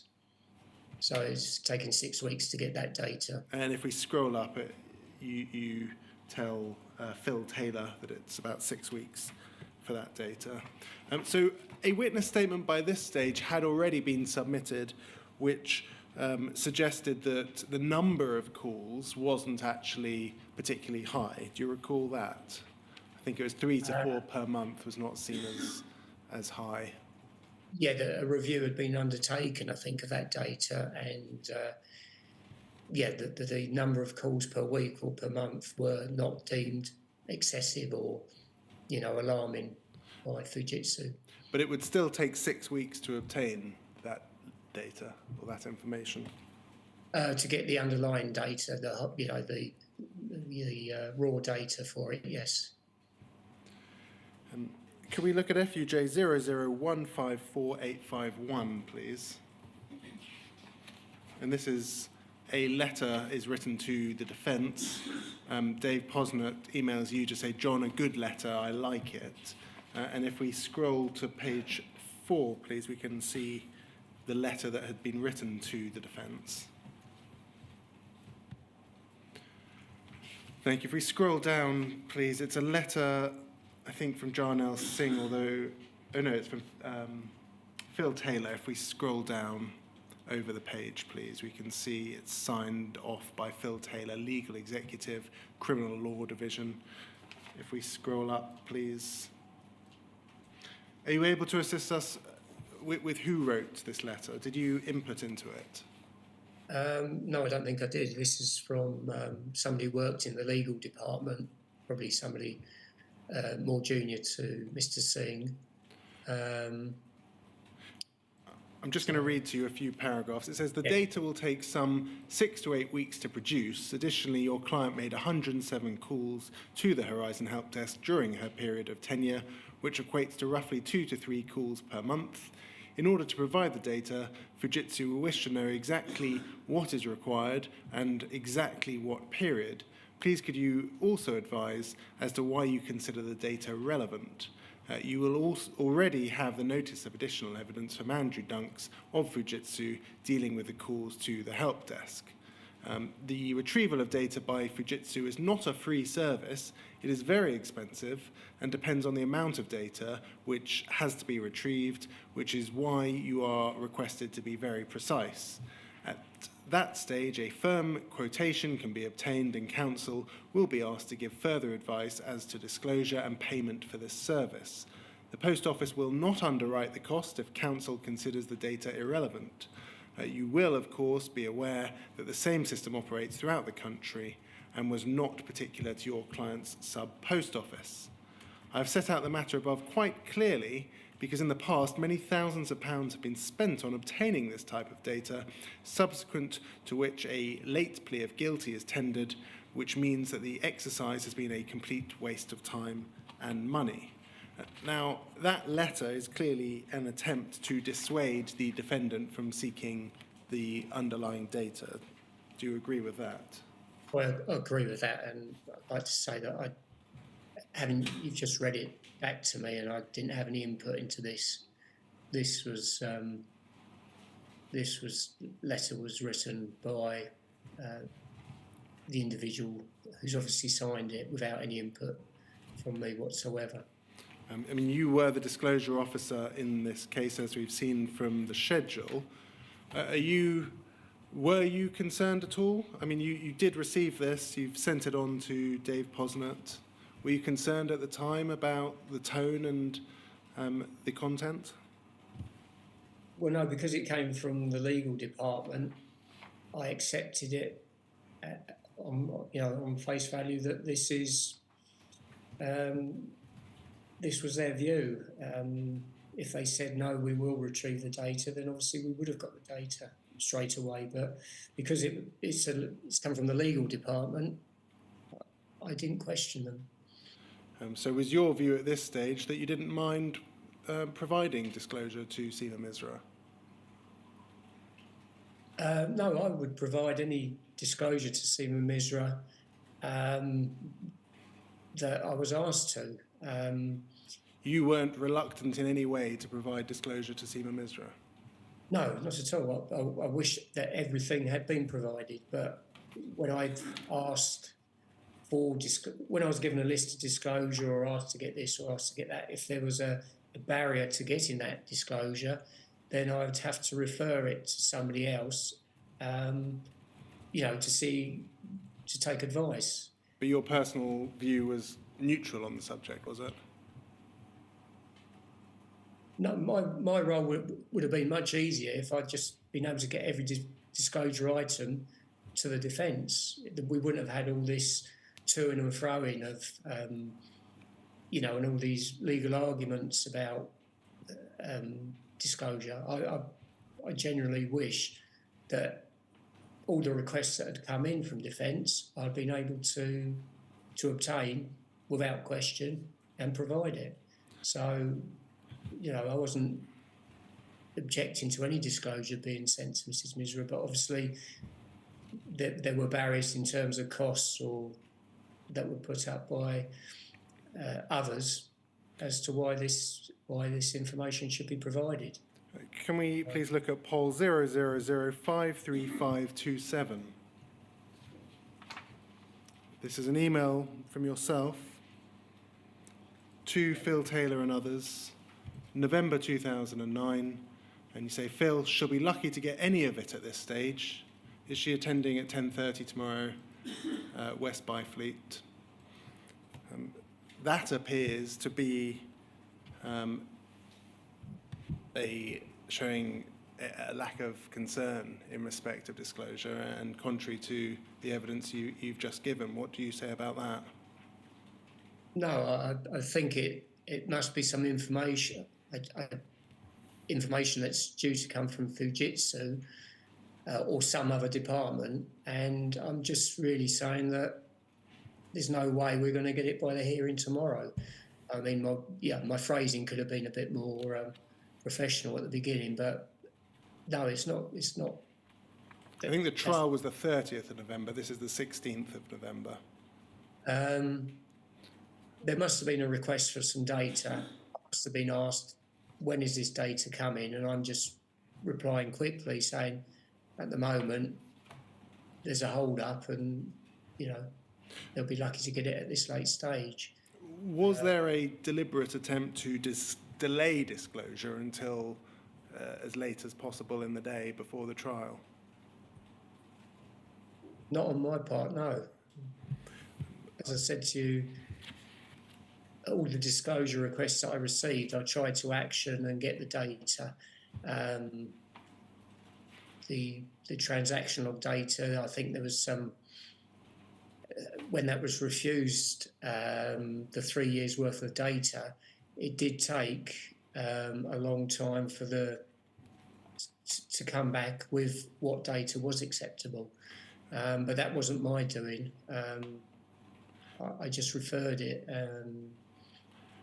any rejections to disclosure being made, and there all seemed to be discussions between our legal services and the defence solicitor as to whether they would accept a smaller sample. But I want to make it clear that I never delayed or getting disclosure. I wanted to get the disclosure as I was asked. But can we look at poll 0005408, please? This is a document entitled Third Request for Disclosure. By this stage, it seems the trial has been adjourned, and there has been an order made by the judge on the 1st of February 2010, and the defence have submitted a request for disclosure. if we look to take some examples, if we scroll down, contract 2, the request says the Post Office case has always been that the Horizon system is robust and does not have any problems. If there are sub-postmasters who have had losses on the Horizon system but have not been prosecuted for theft and false accounting, this would tend to suggest an acceptance by the Post Office that problems can exist, a situation which is borne out by the immediate recognition of Calendar Place, I think that's meant to be Calendar Square, Falkirk, by a Fujitsu analyst as referred to in paragraph 23 of the Castleton judgment. This information would therefore potentially undermine the prosecution case and/or assist the defence case. Please comply with this request. Now, isn't that exactly a request for the kind of information that we saw in the Odell case? Somebody where there was going to be proceedings taken for theft and false accounting, but that weren't proceeded with because of potential issues with Horizon?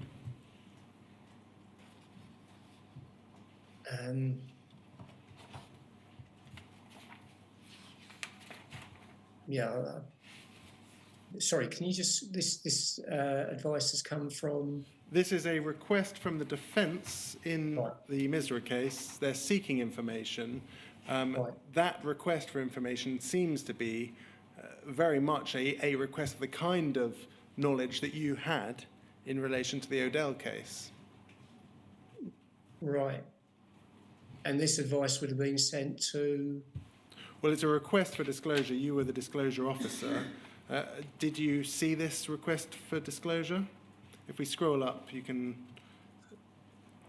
have a look at the format.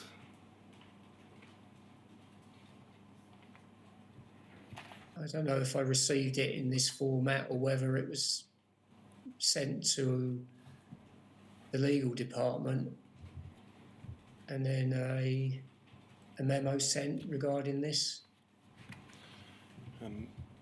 I can't really comment. Am I right to say that at no point during the Seema Misra case did you consider whether you should or shouldn't disclose information relating to the Odell case? No, I didn't consider disclosing that, no. But if we scroll down, please, there are a number of other requests. We won't go through them all. I'll take you through this relatively quickly. Over the page, please. Paragraph 6, we see that that's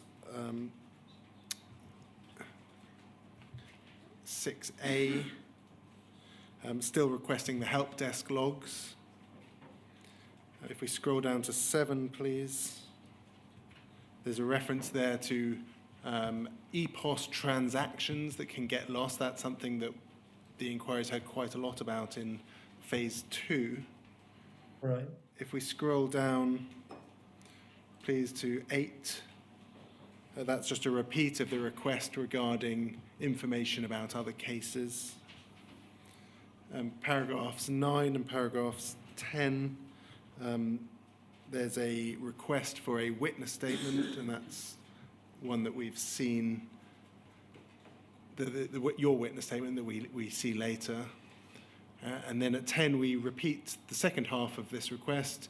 Given the investigator's lack of understanding of the system and his reliance on counter-clerks, who, by your own view, can be of questionable quality, what backup teams does the Post Office have to ensure that all reasonable explanations are considered before a criminal investigation is commenced?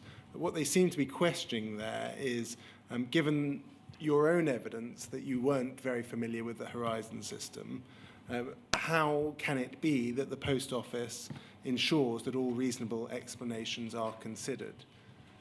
Mm-hmm. Do you think that there was an issue there at the Post Office with having somebody who was in charge of pursuing reasonable lines of inquiry, but who didn't have a significant knowledge of the Horizon system? Well, yes. I mean, the onus was then on the investigator to find the people who could explain how the system worked. Hence, I think in the Seema Misra case, we had to get a statement from Mr. Bayfield to outline some of the Post Office procedures, but Yeah, it was when putting a case together. If there were questions about post office procedures that I couldn't answer, yeah, it was a task to find someone who could provide a statement to that effect. And If we scroll down to number 11, this is a repeated request for the transaction data. Do you see that there? which paragraph is it? 11A. 11A. Yeah.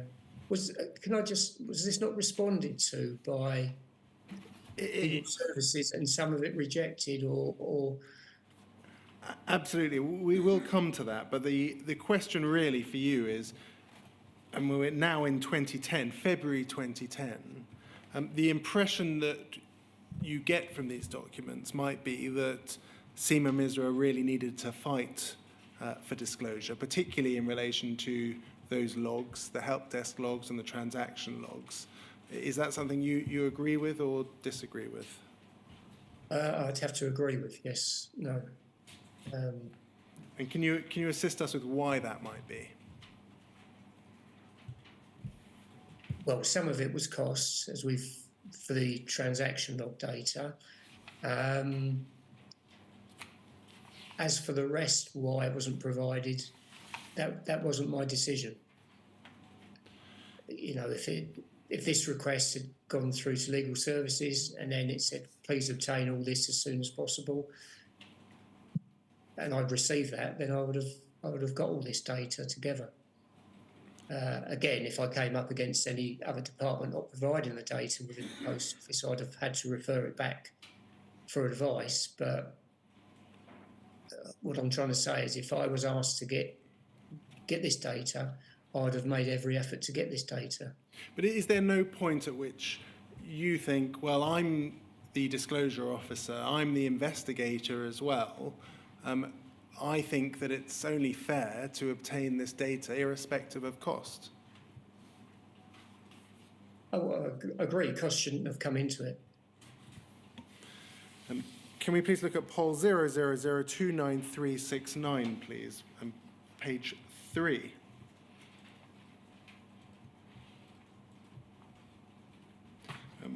We'll see shortly that you are on this email chain eventually. You're not on this particular email, but it's an email to Jarnail Singh from David Jones, who's the head of legal UK private sector division at Fujitsu. And he is there providing a Gareth Jenkins witness statement. And he says as follows in the slightly further down, the bottom paragraph that we see there. He says, one concern is that the Post Office have not apparently requested transaction data for West Byfleet for the period and transactions in question.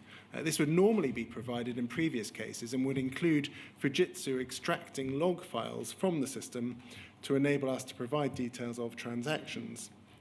Surprisingly, this has not been requested in this case. Perhaps you would consider the need for this. So you have there Fujitsu themselves questioning why transaction data hasn't been obtained. Do you recall that at all?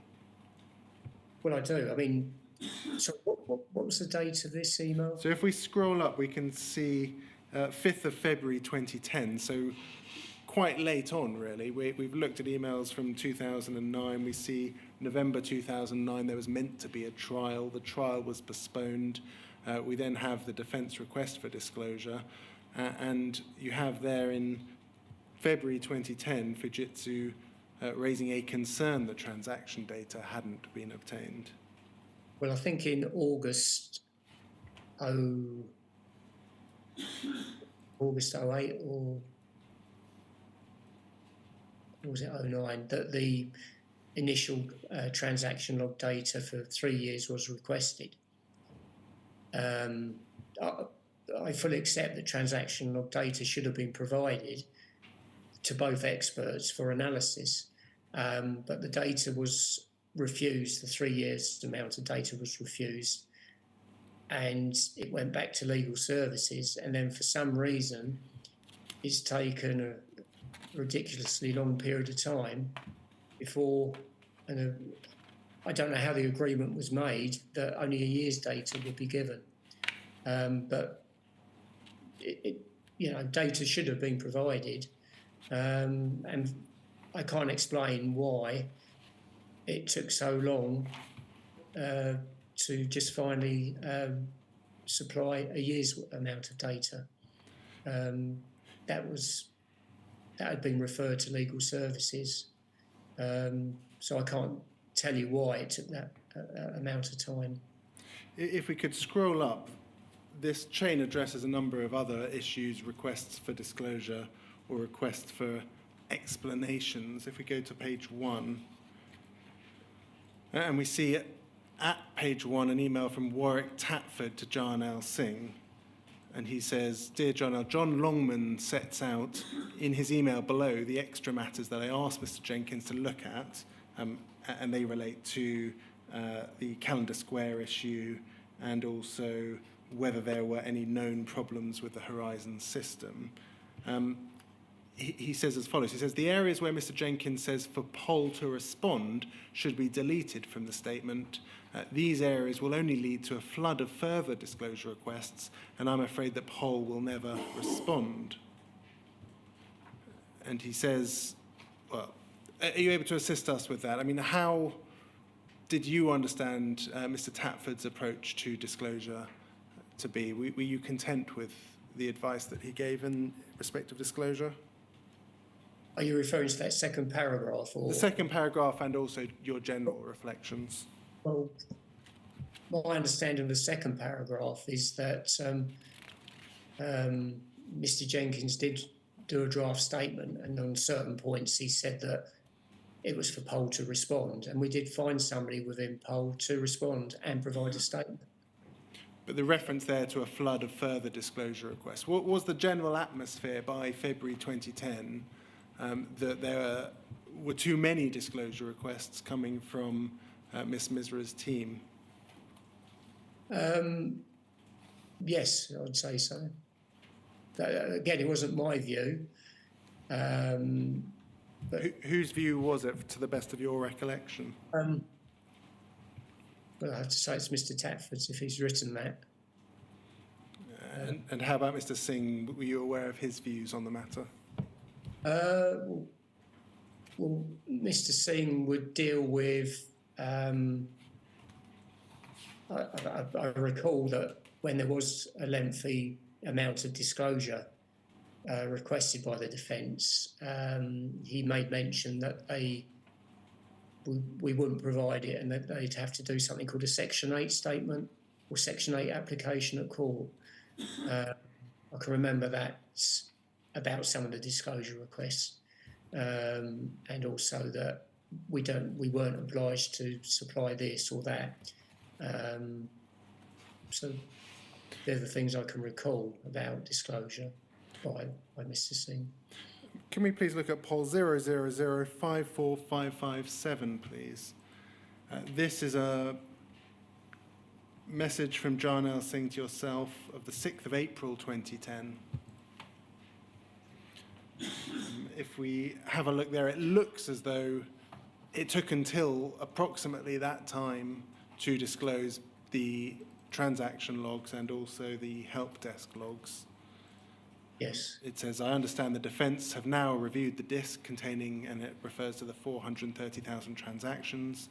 And then it says, if we scroll down, with regards to the defence request for the help desk calls, I now have the disk containing the information which I've copied and will forward you.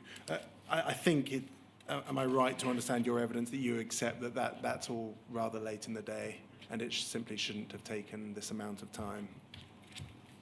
Yes, there's a really long period between the defence requesting what they wanted and actually getting some of the items or not getting the full information. But I stressed it wasn't I wasn't trying to delay or prevent the defence from getting any of this disclosure. As soon as I was asked to get disclosure or get this item or this item on the disclosure list, I would try. And if it was if it wasn't a positive response from whichever department I went to, then I would refer it back for discussion, I presume, between Mr. Singh and the defence solicitors. Can we look at it? FUJ 001535157, please. We're now in July 2010. If we look down to page 2, we see there are requests from Ms. Misra's solicitor, Izzy Hogg, and it relates to a meeting that's taken place between the defence expert, Charles McLachlan, and Gareth Jenkins. And she's requesting access to the system in the Midlands, where it appears there are live reproducible errors. She refers there to the known error log in that third bullet point. Yes. If we scroll up, please, Jarnail Singh is sending an email to yourself and to Warwick Tatford saying, could you please be kind enough to let me have your urgent instructions as to the access and information she is requesting in respect to the system in the Midlands and the operation of at Chesterfield and the error logs. Now, who did you understand Mr. Singh to be asking for instructions with regards to disclosure?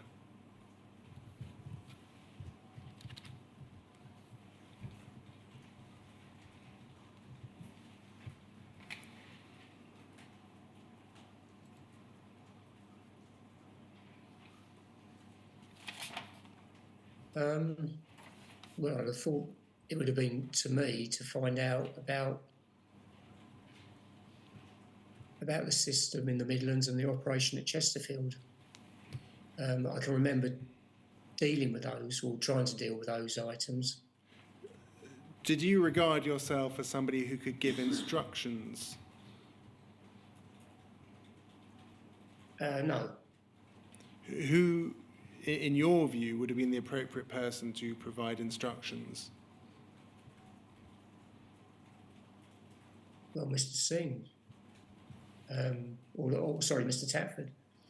Well, Mr. Tatford was counsel in the case, so a counsel traditionally takes instructions rather than gives them. I'm a bit confused by the question. So, if I could just take a moment. Who did you regard in this particular case to be the client who provided instructions to their legal team?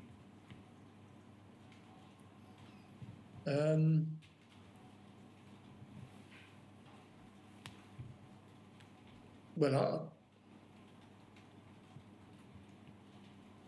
that would be Mr. Singh, wouldn't it?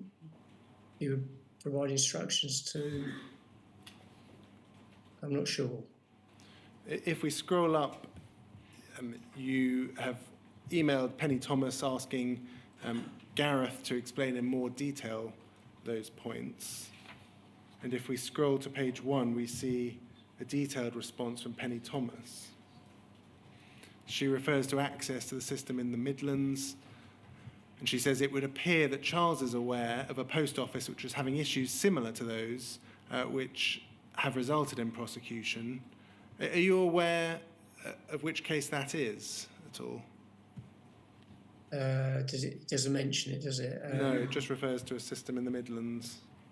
No, I don't believe I do, no. System change requests, at the bottom it says basically he was asking to look at all system faults. I suggested as we kept all testing and live faults in the same system, and there are about 200,000 of them, that this wasn't going to get him far. And she says, after that, she says, my view is that Charles is fishing, and I don't personally support any of these requests. However, they seem harmless, other than wasting a lot of people's time and hence money. We're now very far down the line, July 2010. You're being told about something called a known error log. Did you know what the known error log was? No.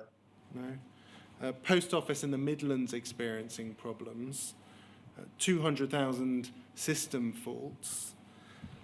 When you add that to the knowledge that we've established that you had about Calendar Square, about magazine articles, growing number of cases, the error, the issue with ARQ data,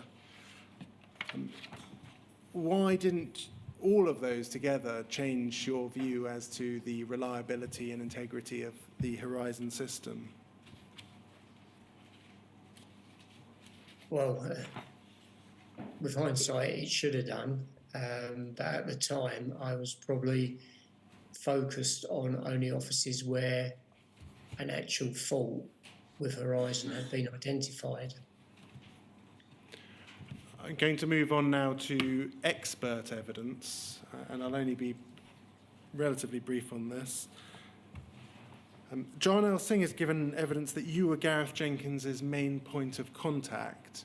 Would you agree with that?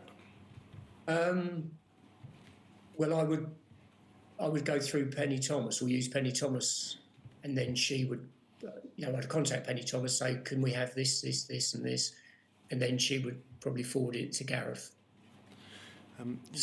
You've been very open in your witness statement about not being aware of the various duties of an expert.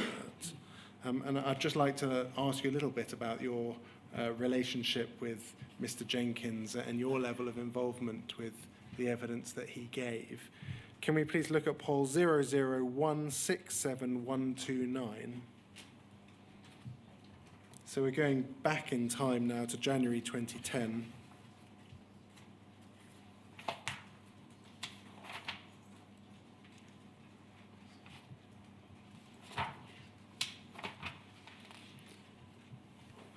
And this is in the context of Miss Misra's case, and you say to Counsel Warwick Tatford, Penny Thomas telephoned me late yesterday and said that their expert, Gareth, would compose a witness statement dealing with Calendar Square, as he would be more able witness to be cross-examined than Anne.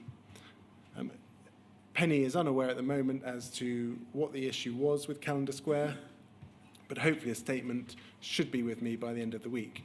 Are you able to assist us with what was meant there by the fact that Gareth Jenkins would be a more able witness to be cross-examined? I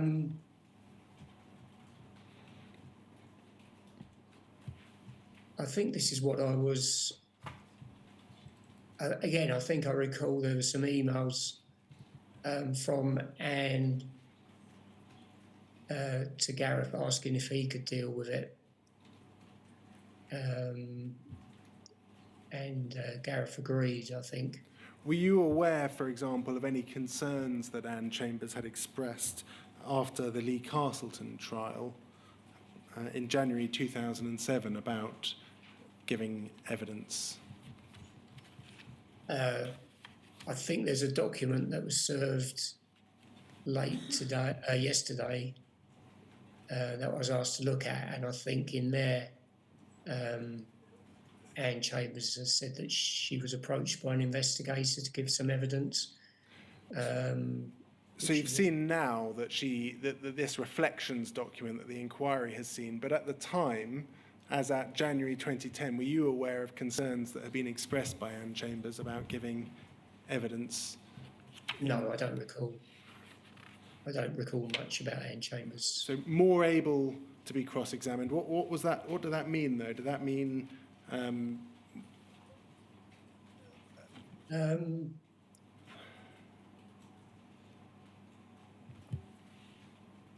Well, maybe have more knowledge about the Calendar Square bug. That's more able witness to be cross-examined, though. It suggests that some sort of judgment has been made about how they would present to the court, or whether they might be undermined. Do you recall making any kind of judgment along those lines? No, I wouldn't. I really can't add much to that at all. Can we move on then to FUJ 001533029, 5th of March 2010. And if we look at the bottom email, we have an email from Penny Thomas to Jon L. Singh and to yourself. And she says, John, we need some help with analysis and witness statement generation for Gareth. Would you be available Monday or Tuesday to visit us and help? Are you able to assist us with what she may have meant by analysis and witness statement generation for Gareth?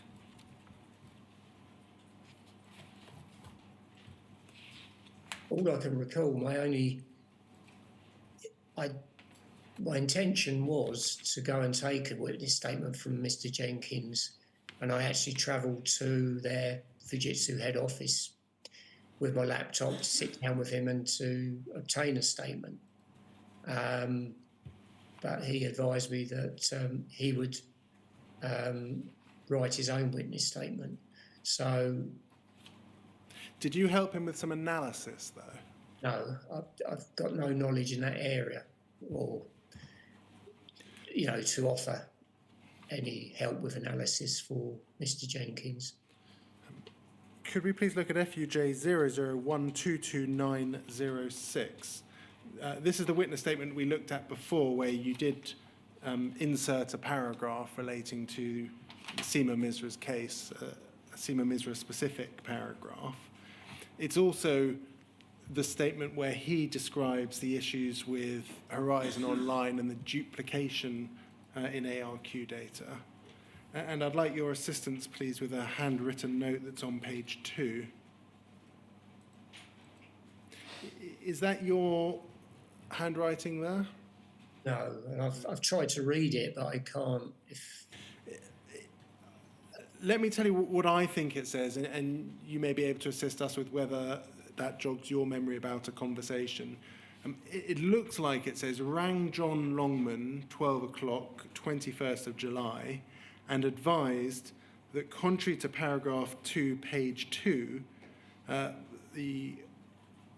says Post Office had not agreed to this workaround. It may say workaround, that's one reading of it. He said he was happy that as a representative of Pol, he had agreed this process in this case. He will come back to me if he requires a replacement statement. Do you recall a discussion about the workaround to provide, in respect of the duplicate ARQ issue, and that it seems as though, on one reading of this, you were content for it to happen in this particular case, but you weren't giving a view as to, for example, whether the Post Office was happy with that going forward? I'm afraid I can't recall what was meant by that, or what's meant by that note. I really don't know what it means, or what my thoughts were at the time on this.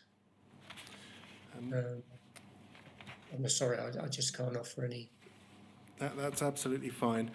There's another statement that's produced by Gareth Jenkins. Very quickly go to FUJ 001229906. Sorry, 22999.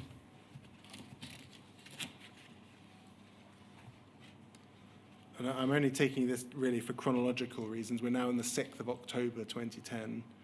And he emails to say it was good to meet you last night and put some faces to names and voices. Following that, I've now attempted to draft a witness statement. Here's the first draft, and I'd appreciate feedback as to whether I've captured your requirements as to style and approach. I appreciate that you probably cannot comment on factual content. And then behind that, we see a further witness statement. And perhaps if we just look at page 9, we can see that this is the statement that refers to Calendar Square at page 9.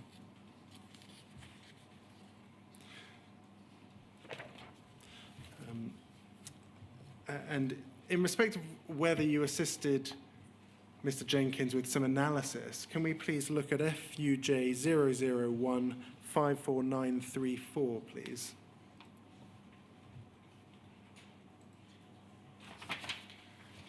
It's an email sent by you to Gareth Jenkins. We're now in October 2010. And you say, Gareth, I've scanned a few of the branch trading accounts for analysis as agreed last night. I have more, but would envisage that this sample should be enough for you to prove whether she was hiding money in the cash in pouches awaiting collection figure, and more importantly, whether it was increasing. Are you able to assist us with the work that you were carrying out there, and whether or not this was some sort of analysis or assistance you were providing to Gareth Jenkins? No, there's no form of analysis. It was just sending Mr. Jenkins branch trading accounts for him to look at, and do whatever analysis he thought he needed to do to see if there was any money that was being hidden in cash and pouches. But wasn't that something, I mean, Mr. Jenkins presumably would have had access to the Horizon data from the Fujitsu side. Why would he need you to assist him in providing information like that? Well, I had the copies of these branch trading accounts, so I've just copied them and sent them to him. Did you see the two of you in some way working together? No, not at all. All I'm doing is just sending him some documents. Nothing more than that. I'm going to move on now to my final topic, which is specific really to this phase, phases 5 and 6, and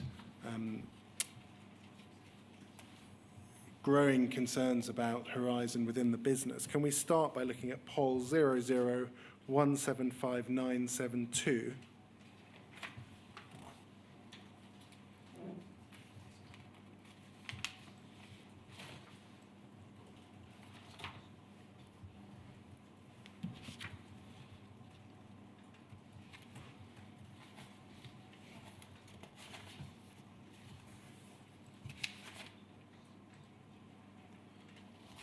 So we're here in the summer of 2010, 19th of July 2010, and this is an email chain that is sent to you.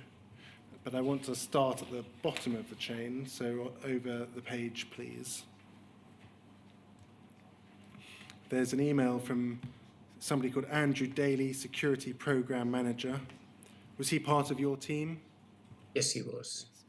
He says, "Hi all." And this isn't sent, I don't think this one is sent to you, but you're on the chain higher above. Have you guys heard anything from the Post Office executive on the Horizon integrity risk?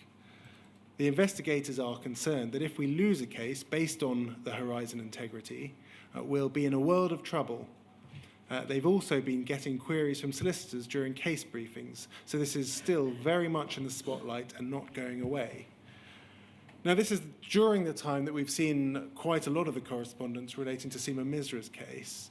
What were you aware in respect of the Post Office's executive's concern regarding the Horizon integrity risk? No, I hadn't heard anything about the Post Office executive or, on the Horizon integrity risk. It says the investigators are concerned that if we lose a case based on Horizon integrity, we'll be in a world of trouble. You were one of the investigators dealing at that moment in time with a case relating to Horizon integrity. Are you one of those investigators who thought that we might be in a world of trouble? Well, no, I mean, all I can say is that Andrew Daly wasn't an investigator in my team. I think he was maybe up north somewhere, so maybe it's his particular team. But yes, if we scroll down, it says he's part of Fraud Strand North.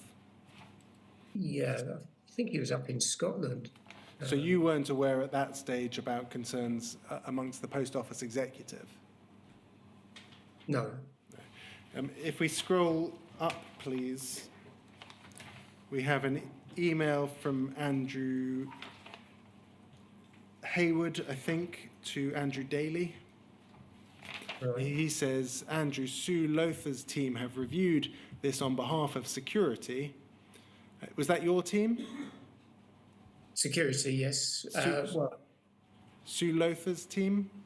I wasn't in Sue. No, Sue Lothar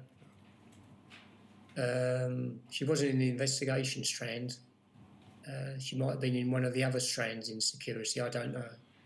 And they will be producing a briefing summary for the stakeholders. In essence, it will state that there are no underlying issues or trends identified regarding the Horizon challenges to date, and that we will continue to manage each case as and when further challenges arise. This is also the recommendation from the legal team, in that we carry out a drains up exercise. We are leaving ourselves open to an even greater risk of challenge. So if we carry out a drains up exercise, we're leaving ourselves open to an even greater risk of challenge, i.e., in simple terms, why are you looking if you say everything is okay? What did you understand by that when you received this email? I know that you're not a direct recipient here, but you are, if we look above, this is an email that was sent to you. Do you recall receiving that email? I don't recall the contents of it, no. If I'm copied in, I must have received it. But... So we see the top email from Graham Brander to yourself. I'll just read the one just below that first. It's an email from Andy Hayward, and he says to Graham, at yesterday's SLT, I think that's senior leadership team, Nigel Viles, do you recall Nigel Viles? I heard of Nigel Viles. You have or haven't, sorry? I haven't, sorry. Mentioned that one of the investigators had mentioned concerns regarding Horizon challenges in one of his cases, this being you, I believe. Please see my recent reply to the team on this matter. If, however, you need further and specific support, please let Jason/myself know, or if required, contact Dave Kay. And then above, you say there's an email copied to you. It says, I know my memory isn't what it used to be, but I think this might relate to Jon Longman's West Byfleet case. Apparently, it was raised by a couple of the team, not John, at a recent focus group meeting led by Nigel. So it seems to have been sent to you because you were involved in Seema Misra's case. In July 2010, so prior to the conclusion of Seema Misra's case, and referring to concerns within the business, the senior leadership team, also a reference to the Post Office executive, and concerns regarding the Horizon integrity risk. Is this not something that would have jumped out at you at the time as being of real concern? I just don't recall these. I can see that I've been copied in there.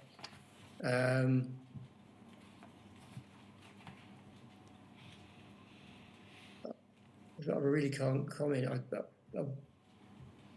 seen it. It doesn't, jog any memory at all.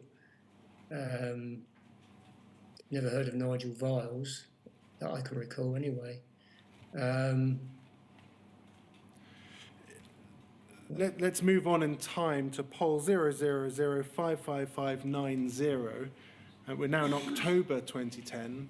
This is the well-known email that we've seen a number of times in the inquiry from Jarnail Singh, congratulating people on the success in the Seema Misra case. We were beset with an unparalleled degree of disclosure requests. We were able to destroy to the criminal standard of proof every single suggestion made by the defence. It is to be hoped the case will set a marker to dissuade other defendants from jumping on the Horizon bashing bandwagon. Was that a view that you shared at the time, that there was a Horizon bashing bandwagon?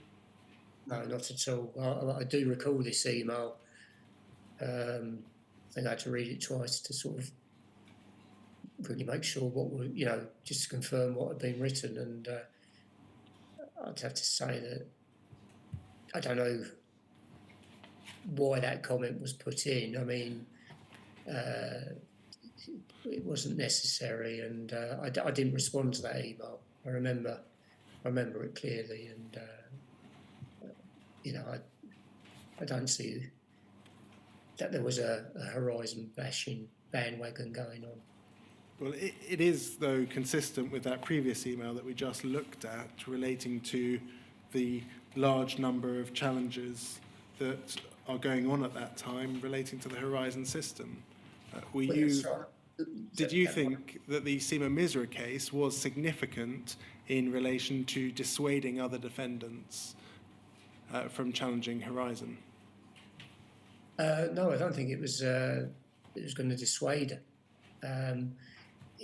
It developed, if you like, into, and I didn't know this at the time, but I think there was a lot of people in different departments within the Post Office watching the outcome of this very closely. So it sort of developed into a bit of a test case, I suppose you could say.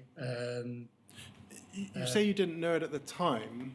Can we please look at poll 001-69170? This is the follow-up email from Rod Ismay that the inquiry has also seen. 22nd of October. He says there, and you're included in this email, please note Dave Smith's thanks to all of you for your work on this important case. So I think that's David, who we know as David Y. Smith, former managing director. Right. And it says, Dave and the ET, that's the executive team, have been aware of the significance of these challenges and have been supportive of the excellent work going on in so many teams to justify the confidence that we have in Horizon and in our supporting processes. So you were presumably aware at that time, October 2010, that there was quite senior people discussing, aware of, and interested in the result of your case. Were you not aware of that?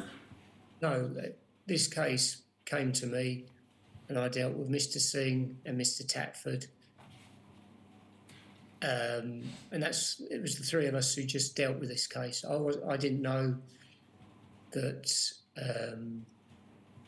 anybody was reporting to anybody on the executive team or keeping them informed of this case. I don't. But I mean, you're copied into this email. Didn't you think, oh gosh, some very senior people in this business are happy with the work that I've done? Well, yes, I can see that, but during the conduct of the case and going to trial,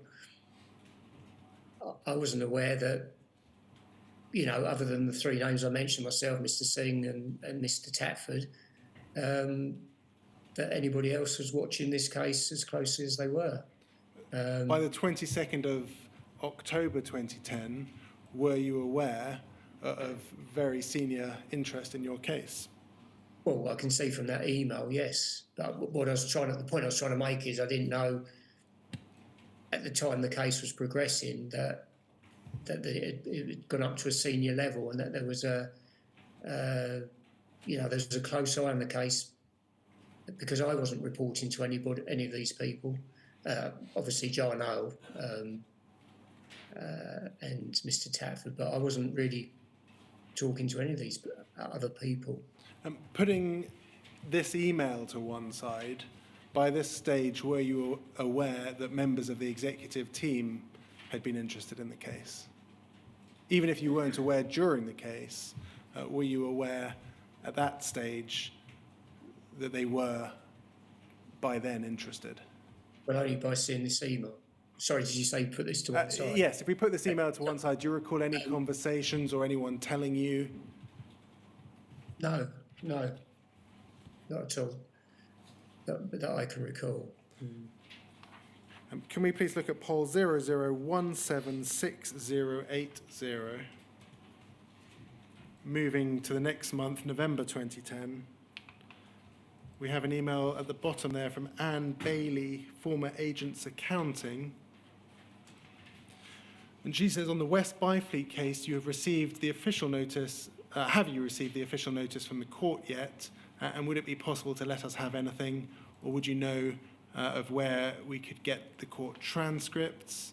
And then she says, I was very surprised to hear from Sarah that Mrs. Odell is now trying to go down the route of blaming Horizon for the loss. Now, this is quite late November 2010. We started today looking at the Odell case. Who was Anne Bailey, and why, as far as you're aware, would she be interested in those two cases? Well, it says she's a former agent, so I don't know if she's tasked with trying to recover monies, as a result of losses. She's based at Chesterfield, and that's what she's typed, and that's what she's made her view to be, that Mrs. Odell was going down the route of blaming Horizon for the loss. But I'd like to say that wasn't my... there's no input from me, and that wasn't my view. I mean, we spoke earlier about your thoughts about whether or not you should have been disclosing in the Misra case the facts relating to the Odell case. Did this November 2010 email not make you think, oh gosh, maybe I should have been drawing some dots between the two? No, it didn't. Maybe I should have done, but at the time it didn't occur. We're going to move on now to September 2011. Can we look at poll 000568857? And we see an email here at the bottom from Penny Thomas to yourself, and the title there is Horizon Integrity Challenges, and it refers to the cases of Scott Darlington and Julian Wilson. Are you able to assist us with what your involvement was with Horizon Integrity Challenges by September 2011? I'll try and give you a shortened version, but after Mrs. Misra's trial, it was either some solicitors sitting at London asked either Dave Pardo or John Scott, who work in security, whether I could go and assist them with getting some of the documentation, because they were having, I think Shoesmiths was the solicitors acting for these two post offices, and they were making quite a number of disclosure requests, and they thought that I could be useful in helping them get these disclosure requests. Thank you. If we look at, I'm going to take you to one other document around the same time, poll 0005698. Did you have a formal role at all in relation to these, drawing together these various cases?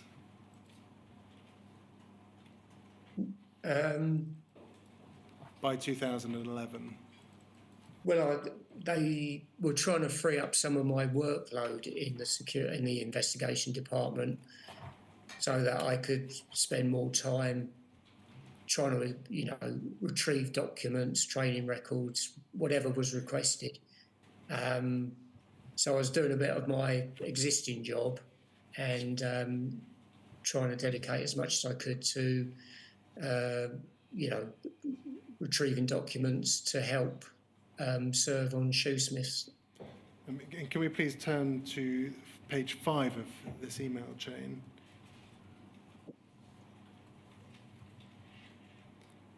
There's reference at the bottom email there, or the middle email, reference to the case of Julian Wilson. Do you recall being involved in that?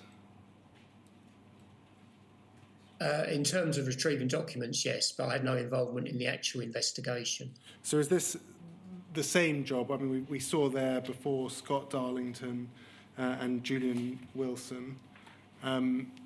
I'm just going to read to you a little bit here. It says, as you may be aware, we've just received 2 claims from former sub-postmasters challenging the integrity of Horizon and claiming they didn't receive adequate training.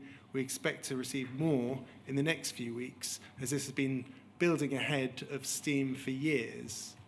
Was that a sentiment that you shared at that time, that Horizon challenges had been building ahead of steam for years? Yes, I think they'd been increasing number of challenges.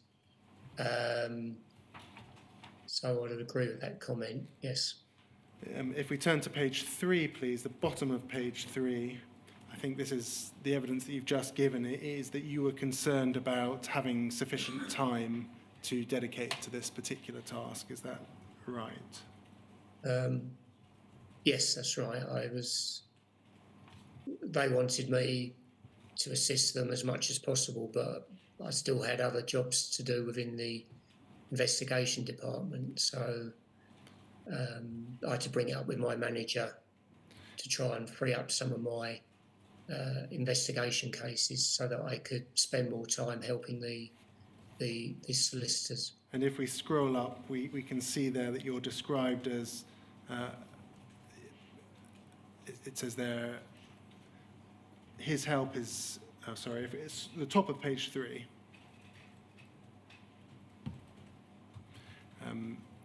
It looks as though there may be an issue with Jon Longman's ability to assist on the Horizon claims. His help is extremely valuable and is saving considerable legal costs, so I wonder if there's anything that we can do to free him up. If we keep on scrolling up to page 2, there's even a reference at the top of page 2 from Hugh Flemington saying, apparently having Jon Longman helps us in saving hundreds of thousands in external fees. Problem is he's being pulled in many directions. Why were you, how is it that you were saving them hundreds of thousands in external fees? What is it that you were doing? Well, all I was doing was trying to retrieve documents, like training records, just dealing with any disclosure requests that the Shoesmith solicitors, I think it was Shoesmith, wanted. So maybe I was cheaper to employ than a solicitor to employ and do this type of work. That's, I don't know about hundreds of thousands, but that's all I can offer on that point. Thank you. So I only have 2 more documents to go to. Would you like to take our lunch now and come back perhaps 10 minutes early? We do, I'm told, have sufficient time this afternoon. I'm in your hands, really. Like as to which you think is the more efficient. And perhaps if I could finish now, so if we could sit until 1:10, I think that would be helpful. All right, fine. Thank you very much. Can we please look at poll 0005697, please? And we're now on the 15th of September 2011.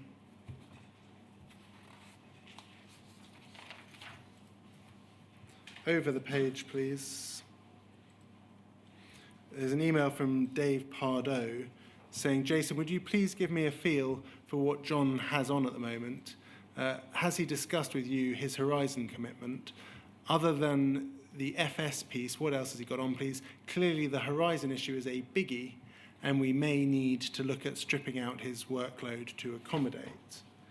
And then if we scroll up, we see an email that sets out your current workload. You had 12 operational cases on hand, various other matters. And if we look down, it says 10 cases have been identified by civil litigation in regards to potential challenges when engaged in seeking recovery for outstanding debts to former sub-postmasters. Of these 10, 2 have enacted no-win, no-fee lawyers, and we're challenging the business. And then it explains what you were doing. You are a facilitator to the matter, assisting in the provision of evidential information or individual experts in areas that require witness statement support. And moving forward, you have asked for a steer. And I'm going to move on to one other document on the same point, and that is FUJ 001555070.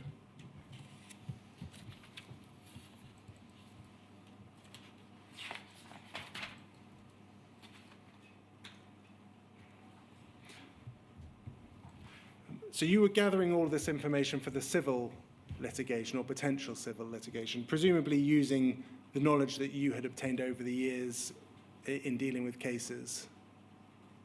Well, a lot of the retrieval of information where I had knowledge was about Fujitsu data, and a lot of it was that they wanted costings for this amount of ARQ data.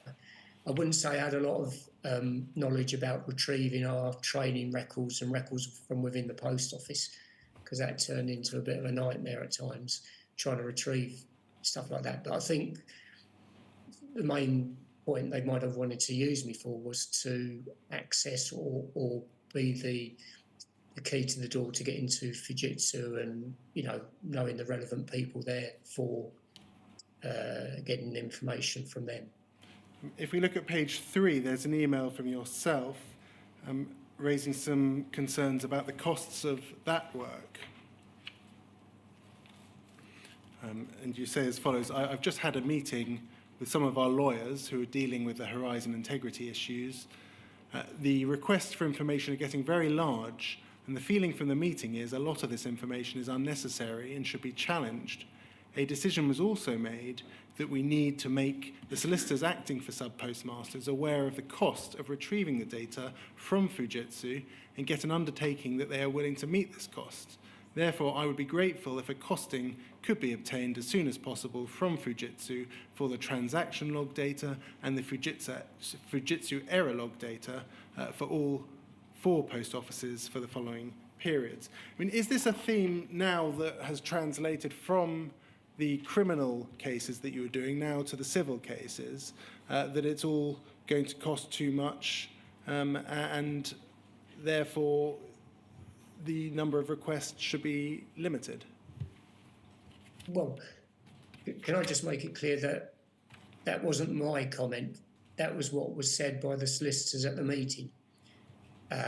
So I didn't go there and say, oh, it's very costly, you should challenge it. I just want to make that clear. It came out from the meeting with the solicitors that this was their feeling. And I hadn't, you know, I had no involvement in that. They just came up with this. So I can't comment whether it's crossed over from the criminal side of the investigation to the civil lit side. But did you notice a similar approach taken by the Post Office with regards to disclosure of information to those requesting it? Well, again, as you can see, cost was a big issue in disclosing this information. Was it just costs, or were there other concerns? Let me take you to another document. It's POL 000577175. This is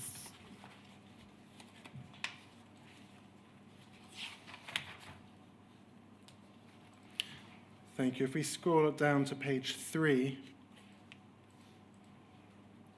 we have an email from Emily Springford, who is the principal lawyer in dispute resolution. She refers to, this is an email not sent to you, it's sent to a number of senior individuals within the Post Office business. She refers to the 4 letters of claim, and this is an email regarding document disclosure and preservation, and also addresses future communications. She says, for example, please ensure this communication reaches everyone in your department who has access to or who is in a position to create documents relating to the issues arising in the claims. And this is an email that we may well come on to in due course in this phase. If we scroll down, it addresses document preservation and also document creation. But I want to ask you about the very final paragraph. So over the page, over to page 5, please. It says, the volume of information required is significant, So in order to make this fact-finding exercise as manageable as possible, our external lawyers have highlighted in yellow the information which is absolutely necessary to gather in the next week or so.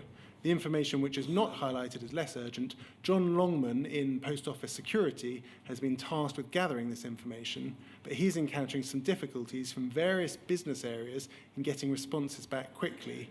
Please would you support Jon as much as possible in the process?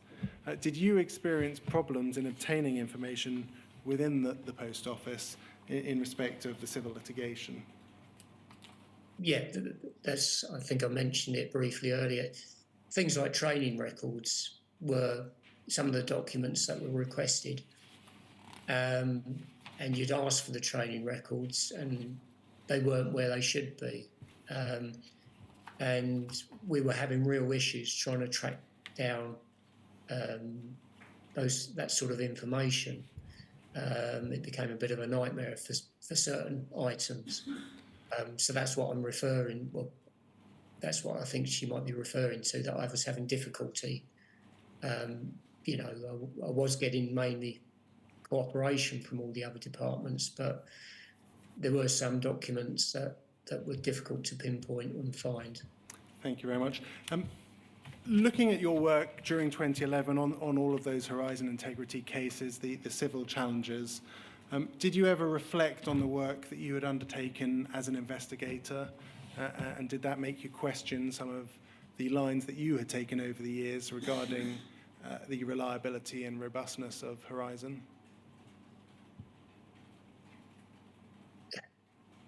The Horizon, we've never been made aware that Horizon had any bugs or issues. All our cases where we used ARQ data was always supported by statements from Fujitsu saying it was in working order. But as I performed this role, I began to get even more aware that there was more challenges coming in. Now, if these challenges had been investigated and they all had bugs, then obviously that would have, you know, had a greater emphasis that there was something wrong with Horizon. At this stage, they were just, there's nothing been proven with the Horizon system. But yeah, so I was becoming aware that Horizon integrity challenges were increasing. But did it not make you think, oh, I was involved in the prosecution of Seema Misra. There seem to be a number of people who are saying that they've had serious problems with Horizon. Maybe she was right all along. Well, the fact that we were successful in the case of Seema Misra probably suggested to me that there wasn't anything wrong with Horizon. Did it make you question the disclosure decisions that you had made throughout that case?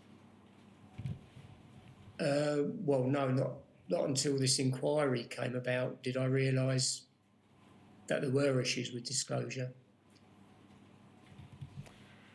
Thank you. So I think that is an appropriate moment. There will be some questions from core participants. Perhaps we could come back at 2 o'clock. All right, fine.